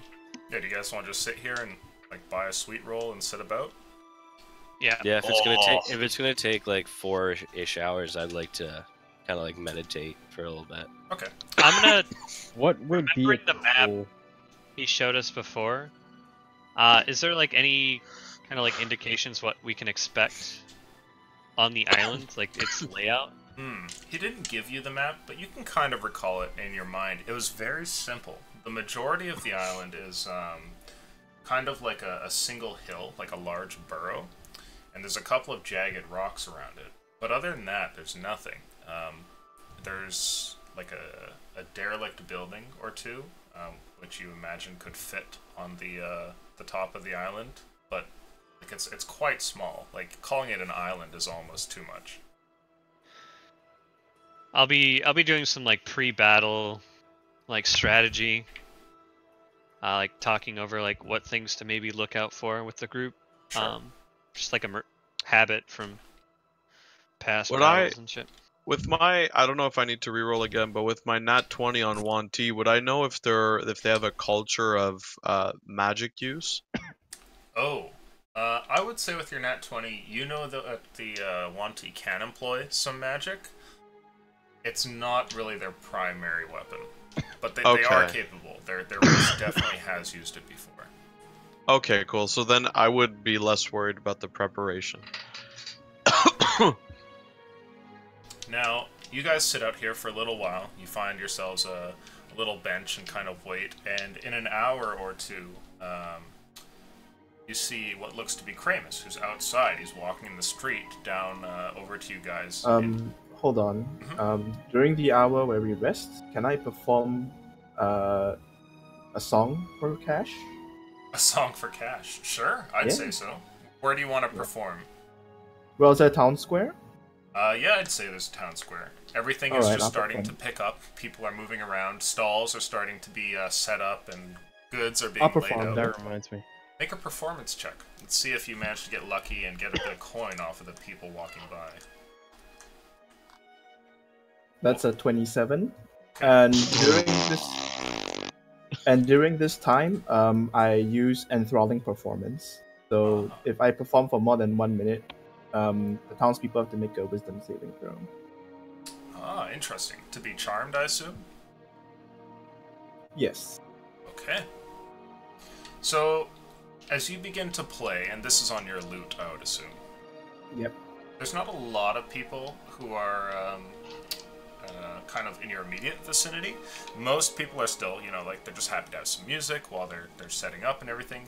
But no other bards have gotten up to play this early. And as you do this, a group of maybe about a dozen people are taken in by this enthralling performance that you put on. Mm-hmm. At that point, some people throw some coin your way, as is customary for seeing a talented person performing on the street, and you walk away with 3 gold pieces from a man who seems to be of higher stature than the rest, as well as 14 silver pieces. All right. Table talk.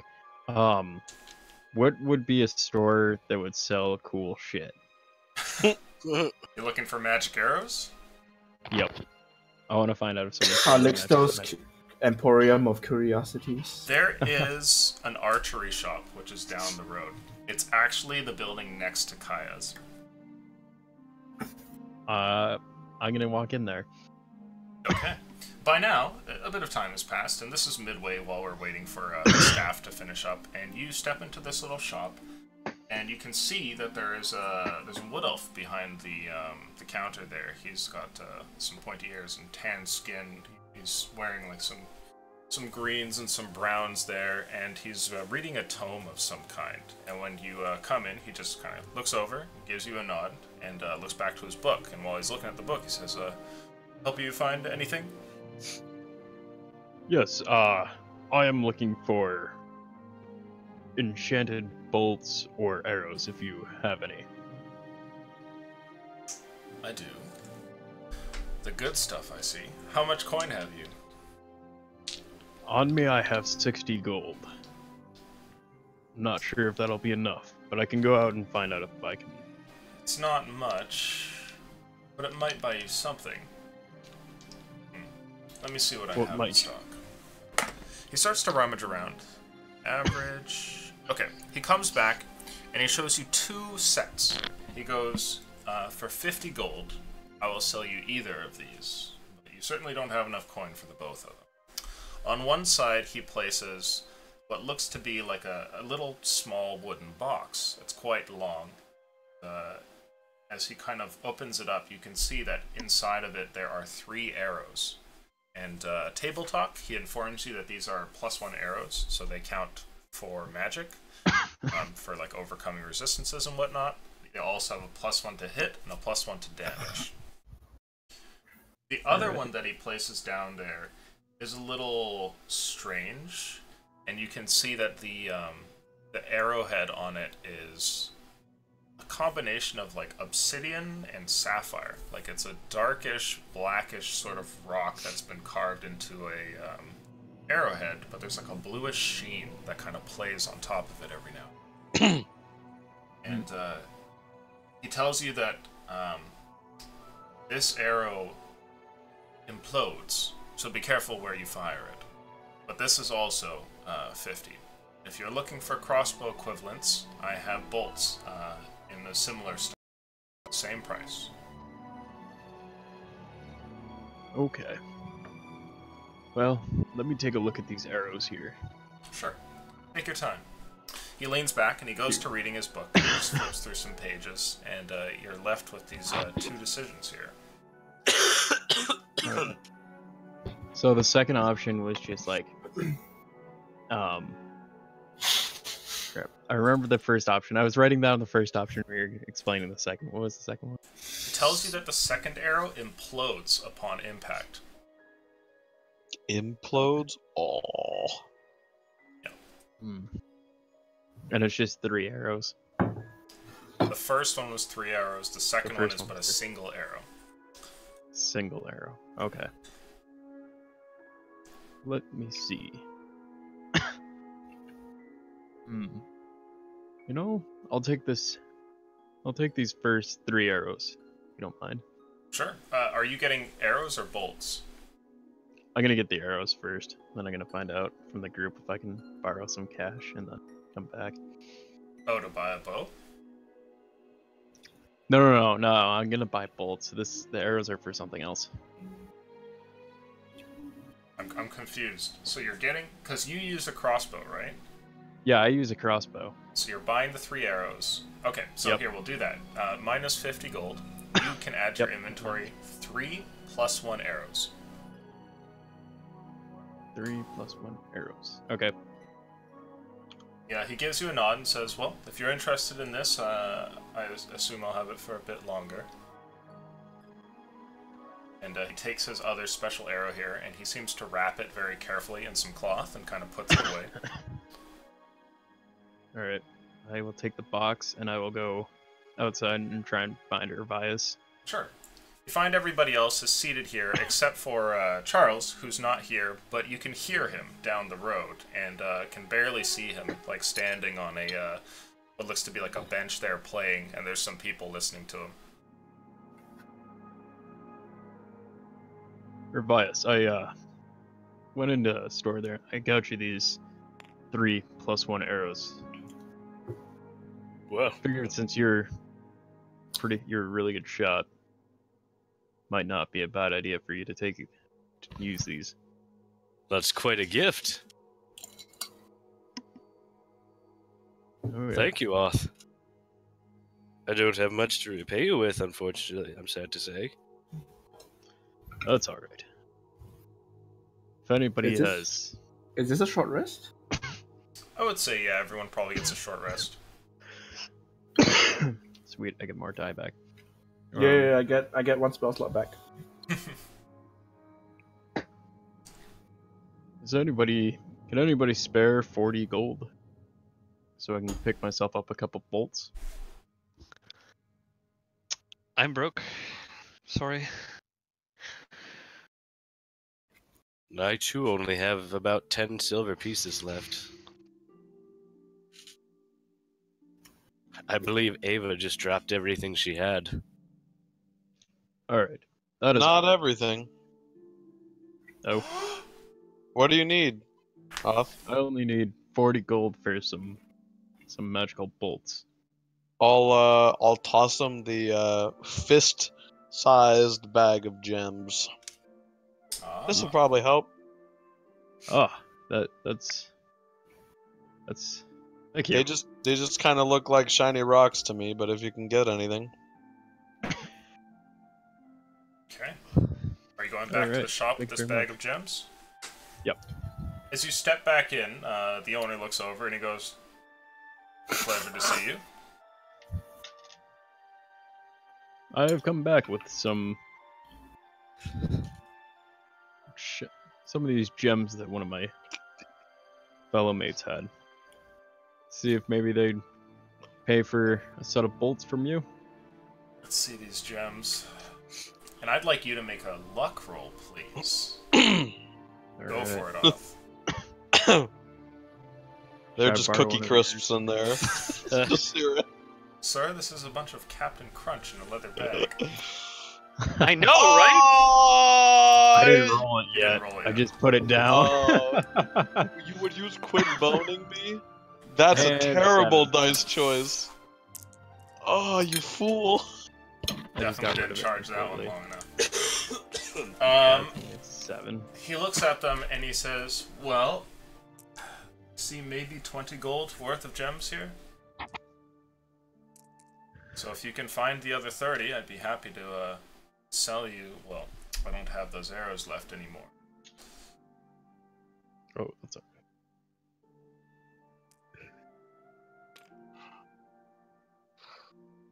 That's alright. Yeah, let me go see if I can scrounge up some more gold and maybe, just maybe I'll come back and I'll buy some bolts from you.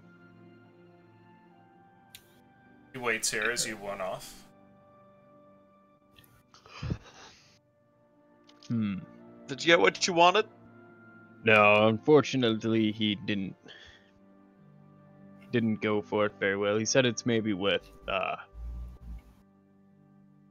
20 gold. Oh, that's not bad. Here, these are the crystals that I'm assuming weren't corrupted by those evil necromancers. After that, I have no idea what I could give you, but here you go. Alright, thank you. Alright, I'll go back and see him. Okay. I'll go with him this time. Sure. You tag along this time, deeming it probably more fun than sitting around on the bench. And as you go in with him, the elf looks over and goes, "What have you this time?" I have these other crystals that that the same guy gave me, if you wouldn't mind taking a quick peek at them.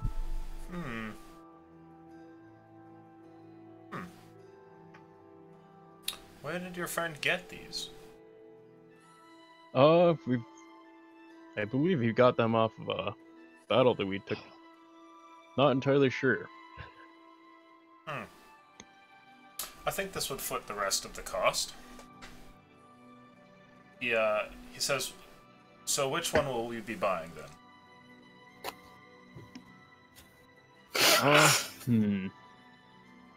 What kind of bolts? Is it the same type, or? Yes. Okay. So you could buy 3 +1 bolts, or you could buy a single imploding bolt. I'll get the single imploding bolt. He hands it over to you, and he does so with a very sort of like elegant and careful gesture. He's very careful to not shake this thing or anything. He kind of hands it over to you. It's placed in a tube, which looks kind of like a glass tube that an alchemist might use, but it's padded inside with like a bunch of cloth and whatnot. He gives that to you. He takes your bag of gems. He takes those crystals. He gives you a smile and kind of stuffs everything away. And he says, "If you need anything else, I would be happy to sell them to you and more business with you." Alright. Thank you very much. I'll just nod politely and walk out. He gives you a nod as well, and the two of you step outside. And by this point, Ava, you're back on the bench there with Yodara. A couple of your friends are shopping, while another one is shredding on his guitar. And down the way, you see that the blacksmith comes over towards you, and he hands you your shiny, new but old staff. The thing has been sanded ever so gently and given a varnish of some kind, or maybe heat treated in some way. It doesn't feel waterlogged, and it's quite light to your hand here. At the same time, though, it's slightly stiffer, and when you kind of move the thing about a little bit, it does still have a good whip to it, and you can feel that a portion of its construction, though it wouldn't really betray that on the outside all that much, has some sort of like metal core to it. Hooey! I'm gonna do like that cool martial arts flipperoni thing, just to kind of feel it go through the air. Flipperoni, as they call it. And then I'll give the blacksmith a big old hug. Yeah, he gives you a hug and goes, "Oh, you don't have to. No, it's fine. It's nothing." Thank you. I'm gonna have all of Tranquillaris make their staffs here. This is the best. Thank you. He gives you a smile and says, "Well, I've never heard of them, but I'd be happy to serve them." I don't know if they'll pay as well as I do, but we'll do what we can. Yeah, he gives you like a bow and says, "You guys be careful out there." Thank you. Thank He you very steps much. down the road. God. Everybody else eventually comes back at this point. You finish up making some coin over there in the marketplace, and the others get some cool new magical items, and you guys get back over to the bench here. So the quarterstaff is default quarterstaff for all intents and purposes. I would say that it's a default quarterstaff for all intents and purposes, except... I love accept. Yeah, given that this is a mini campaign here, let's go ahead and say that it's vicious, so that if you crit with it, you deal an extra 7 damage. Woo! Ooh. I like that. So it's not magical for the purpose of overcoming magical resistance, but if you crit somebody with it, the nasty whip from that staff will put in some extra damage. That's awesome. Thank you. Mm-hmm. I mean, thank you. I spent 300 gold on it, but thank you.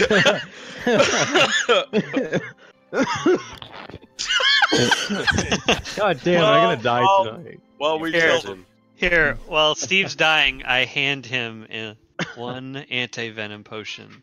A lozenge. Yeah, this Thank you stream is very like much. 50% D&D, 50% people dying. You may very much. need. If you ever get poisoned, don't hesitate to drink this. Can I, while everyone's doing their thing, can I Arcana check this ring just to see if I see or notice any, like, curse-like inscriptions on it before putting it on? Sure. Go ahead and make for me make an Arcana check Whatever for you me. want. Okay, cool. Okay, Vladimir Snoogans. You mothercock! 9. Okay. As you look at the ring, you can see that the thing is shaped very plainly, Like a ring. but the surface of it is quite strange. It's kind of like a seashell, where it has all those colors melding over each other, but the dominant colors are greens that layer in different darknesses and lightness. And they almost seem to move, though it could easily just be the way that the rising sun plays on top of the ring. You have Charles no sort of idea chuckles whether or not and this goes is... over. You want me to check if it's magical? Yeah, you wouldn't know whether or not it's magical or not. There's no, like, shimmering effect or anything like that. I know it's magical, I think, but I just want to make sure it's not going to possess my soul or anything crazy. Okay, well, Charles casts Detect Magic. Ah! There most certainly is a magical signature that comes radiating off of the ring. And you can tell it's of the Abjuration school I'm gonna do. You would just know what school it's from. And usually Abjuration involves protection. Well, I know it's going to protect you. That's what I can tell from this thing. Well, considering I'm asking someone I don't trust about an item I don't trust, I'll take that with a grain of salt. And I'll slip the ring on Okay. and see if it takes my soul. The moment you put the ring on, your soul is not taken. No! However, Sorry, not taken, never mind. you can feel a strange sort of vitality that runs through you, and it's almost like you feel healthier in a strange way. There's definitely some effect. The ring doesn't show it when you look at it, but the moment you put it on, you can feel it's having an effect on you. So, 25 temporary hit points, got it. Putting it down. He does 26 damage to you first attack. Fuck! Okay, I will rock this then, feeling a little more comfortable. What did I say? You said it would protect me. Well, sure. Well, we'll see when I get poisoned. I guess. I mean, who knows? I might just catch all of them. Happens all the time.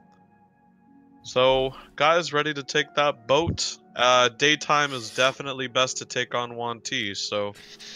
So, tell me a little bit about these Yuan Ti. Are they like, I don't know, like the size of snakes, but taking the form of people? Or are they the size of people, but take the form of snakes? Like... It's a horse-sized chicken. Or a chicken-sized horse. Well, they vary. And to be honest with you, I can't 100% confirm that they're Yuan Ti. There are other monsters that kind of fit the description, but in this neck of the woods, it's probably them. It's going to not be snake-sized people, so you're not going to be able to wrangle with them. They'll definitely be standard size. And the wizard did say that there are some variants that have additional arms, and he told us to stay away from those if possible. So, other than that, poisoned weapons, poisoned arrows. They're sly, they're quick, they see at night. Other than that, I mean, I'm not an expert. I've never run into them. It's just what I've read in, cursory research. Perhaps we can kill two birds with one stone. If their poison is kind of stocked up, or if their weapons or whatnot, it might be useful for the front. It's not like they harvest it generally, is my understanding. I don't know how accurate that is, but I always kind of took it as a naturally occurring thing that they might apply to their weapons. I don't think we're going to find drums of it or anything like that. Be a bit strange if we did, but who knows, maybe. I mean, don't take my authority for it. It's just, again, I mean, if they might have just arrows lying around that have it already coated. I mean, absolutely. Any little thing may help. Imagine we give that to Orvias the next time a cannon comes around. Good luck to that guy. Let's go. Or give him one of those. Wait. They just bought explosive arrows, right? What did you just buy? Explosive arrows. Bolts. Imploding arrows. I got an imploding arrow. Yeah, so the only person who saw him buy that would be Orvias. Okay, never mind. Sorry. Yep. But you did see them both dip into an archery shop, not once, but like 4 times. Keeping, going back to Ava as if they're kids trying to buy candy. Have some more money? Okay. More money. Hey, you got any more? Alright. Can you give me my allowance early? So they did buy something from there, and it must have been worth whatever all the crystals and gems and stuff were. But he hasn't actually told me what they are. Never mind. Sorry. Okie dokie. So, yeah, I'm going to be able to be quiet. Oth, obviously not. Pretty sure Charles is just going to be playing music the entire time, so I don't know how good we're going to be at hiding.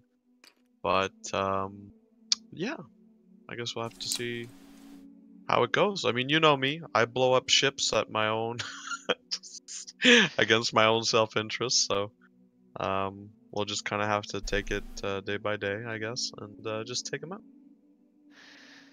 Yep. For that dirty snake, Silas. Let's go then. Okay. Are you guys going down to the dock? I believe meet- so. Go meet that deaf motherfuckers with the pipe. It's daytime, and the docks have been cleaned up after a couple of days of people moving debris here and there, but at the same time, if you look closely, you can still see wreckage and places that betray that a horrible battle has taken place here. Everything looks mostly clean, but then you see off in the distance what looks like an errant crossbow shot stuck in like a nearby building, or like an I-beam that is broken.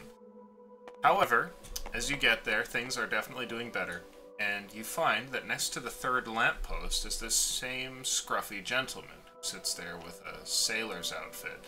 Continues to smoke his pipe from back when you had seen him like hours ago. Is that you?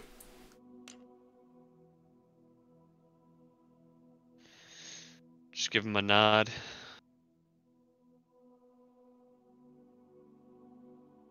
He keeps looking at you. We're ready to go. He holds his ear towards you, and Charles speaks in his head and says, "We're here for the ship. Here to go up. We're ready." he holds out his hand in your direction. I give him a high five. Oh no, let me just check something. Is he? Can I insight him? Is he like wanting gold or something, or? Make an insight check.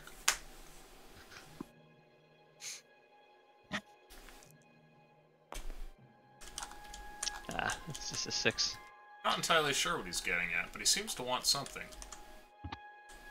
I'll roll. Sure. Nope, 6. Nope. He takes a No long one knows drag what on this his old pipe, man wants. stares out over the sea and kind of looks around. Listen, I'm not sure what you're getting at. Silas made it clear. No questions. You take us there. He gives you a blank stare, like somebody who has no idea what you're talking about.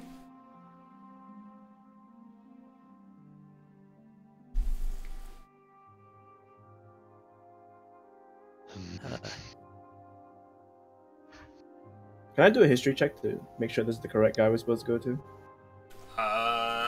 I would say that without need for a check, you definitely know that this is where the directions lead. Do I know this person? Make a history check. Given that you've been in the city before for some stuff, maybe you would have dealings with this guy. Maybe you would remember him. What, insight or what? History. History. 14. You did a single job with this man way back, and you know that he's like a smuggler who works for Silas. And the only other thing you can remember about him is that he's deaf. Mm-hmm. I relay what was said through his mind, using my telepathically. Oh shit! Oh, he nods over to you, and he kind of gets up and sort of like shakes himself off for a second, and then he holds out his hand, and he like kind of rubs his fingers together.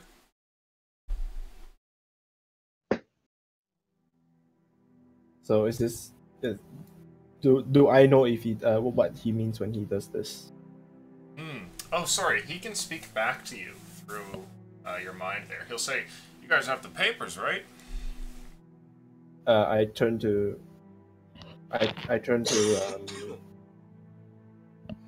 Yodara and says, "You have the papers?" Silas handed us papers, right? He did. Then I will Gave happily you a hand letter those with, over. some wax on it. Alright, then I'll hand that over. The man takes this and he gives it a look, breaking the seal for a second, and then he smiles at you, Yodara. You can see that maybe about 4 of his teeth have remained despite his age, and he kind of gives you a pat on the shoulder, and then he starts to go down the dock and motions with his hand for you guys to follow. And, Does he hand back the letter or no? Just keeps nope, it? he seems to fold it up and put it in his pocket, and then he goes down on his way.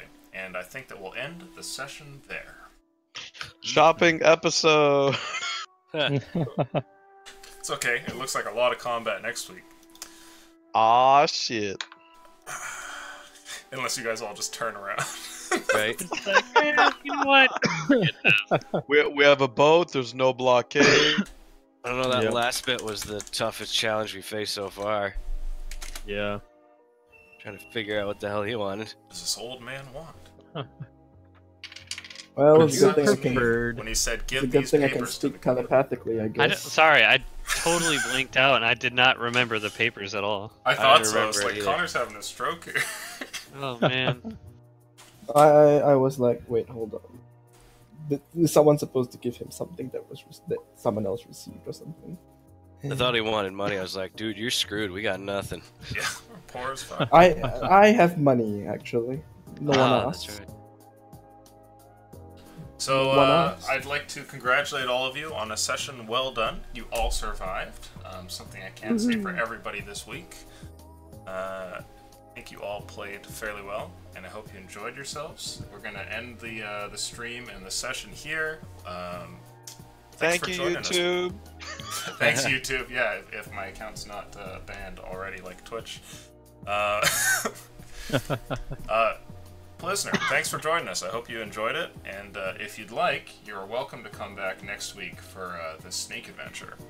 Same time. I think I'll come back next week. Yeah. Combat. I do want combat. Yes. So thanks to all the players, the audience, and patrons. Couldn't do it without you guys. We will see you next time. Adios. Indeed. Thank you very much. God, I don't know what happened to my accent, but like that last It just little bit changes there. like 6 times a game. It's no big deal. Yeah. True, it does. I I have was like, like, no look, now he's an forget. aristocrat. Oh, he's from England now. It can be a tough thing. to I pin don't down. even know where the England came from. I was That's like, such what a the fuck that's am such I a doing? brother thing to say. He was busting his balls. Don't worry, mine's all over the place too. Just say, to be fair, mine changed like 3 or 4 times too. I Yeah. have to make a face to do mine properly. Okay, when I cough and I'm phlegmy, I get like 8 octaves lower than I should be for Octavia. Dude, he I has just such a sound like a cool dude. voice. He had phlegm in his throat or something like that last week, and it's such a cool voice for Oth. It was so. Oh yeah. I And then know, you I like wish I- clears your throat, and it sucked. Yeah, I was trying to. Hey, you! It was like so gravelly. It was like that's exactly how I pictured it. Fuck. Yeah, I know. That's how I Change- wanted Oth to sound. I think I posted a picture in the Discord of whatever. Chain smoke, and gargle whiskey right There you before. go. There we go. I've got a My bottle. name's Octavia. Yo, it's Octavia, kid. What's up? Dick Kickham. My name is Dick Charles. kick 'em. My name's Yeah, I found Oth for the Blade. Oth first. Well, thank you for having me, and Thank you for being with us and tolerating our Yeah. craziness. Yeah, right.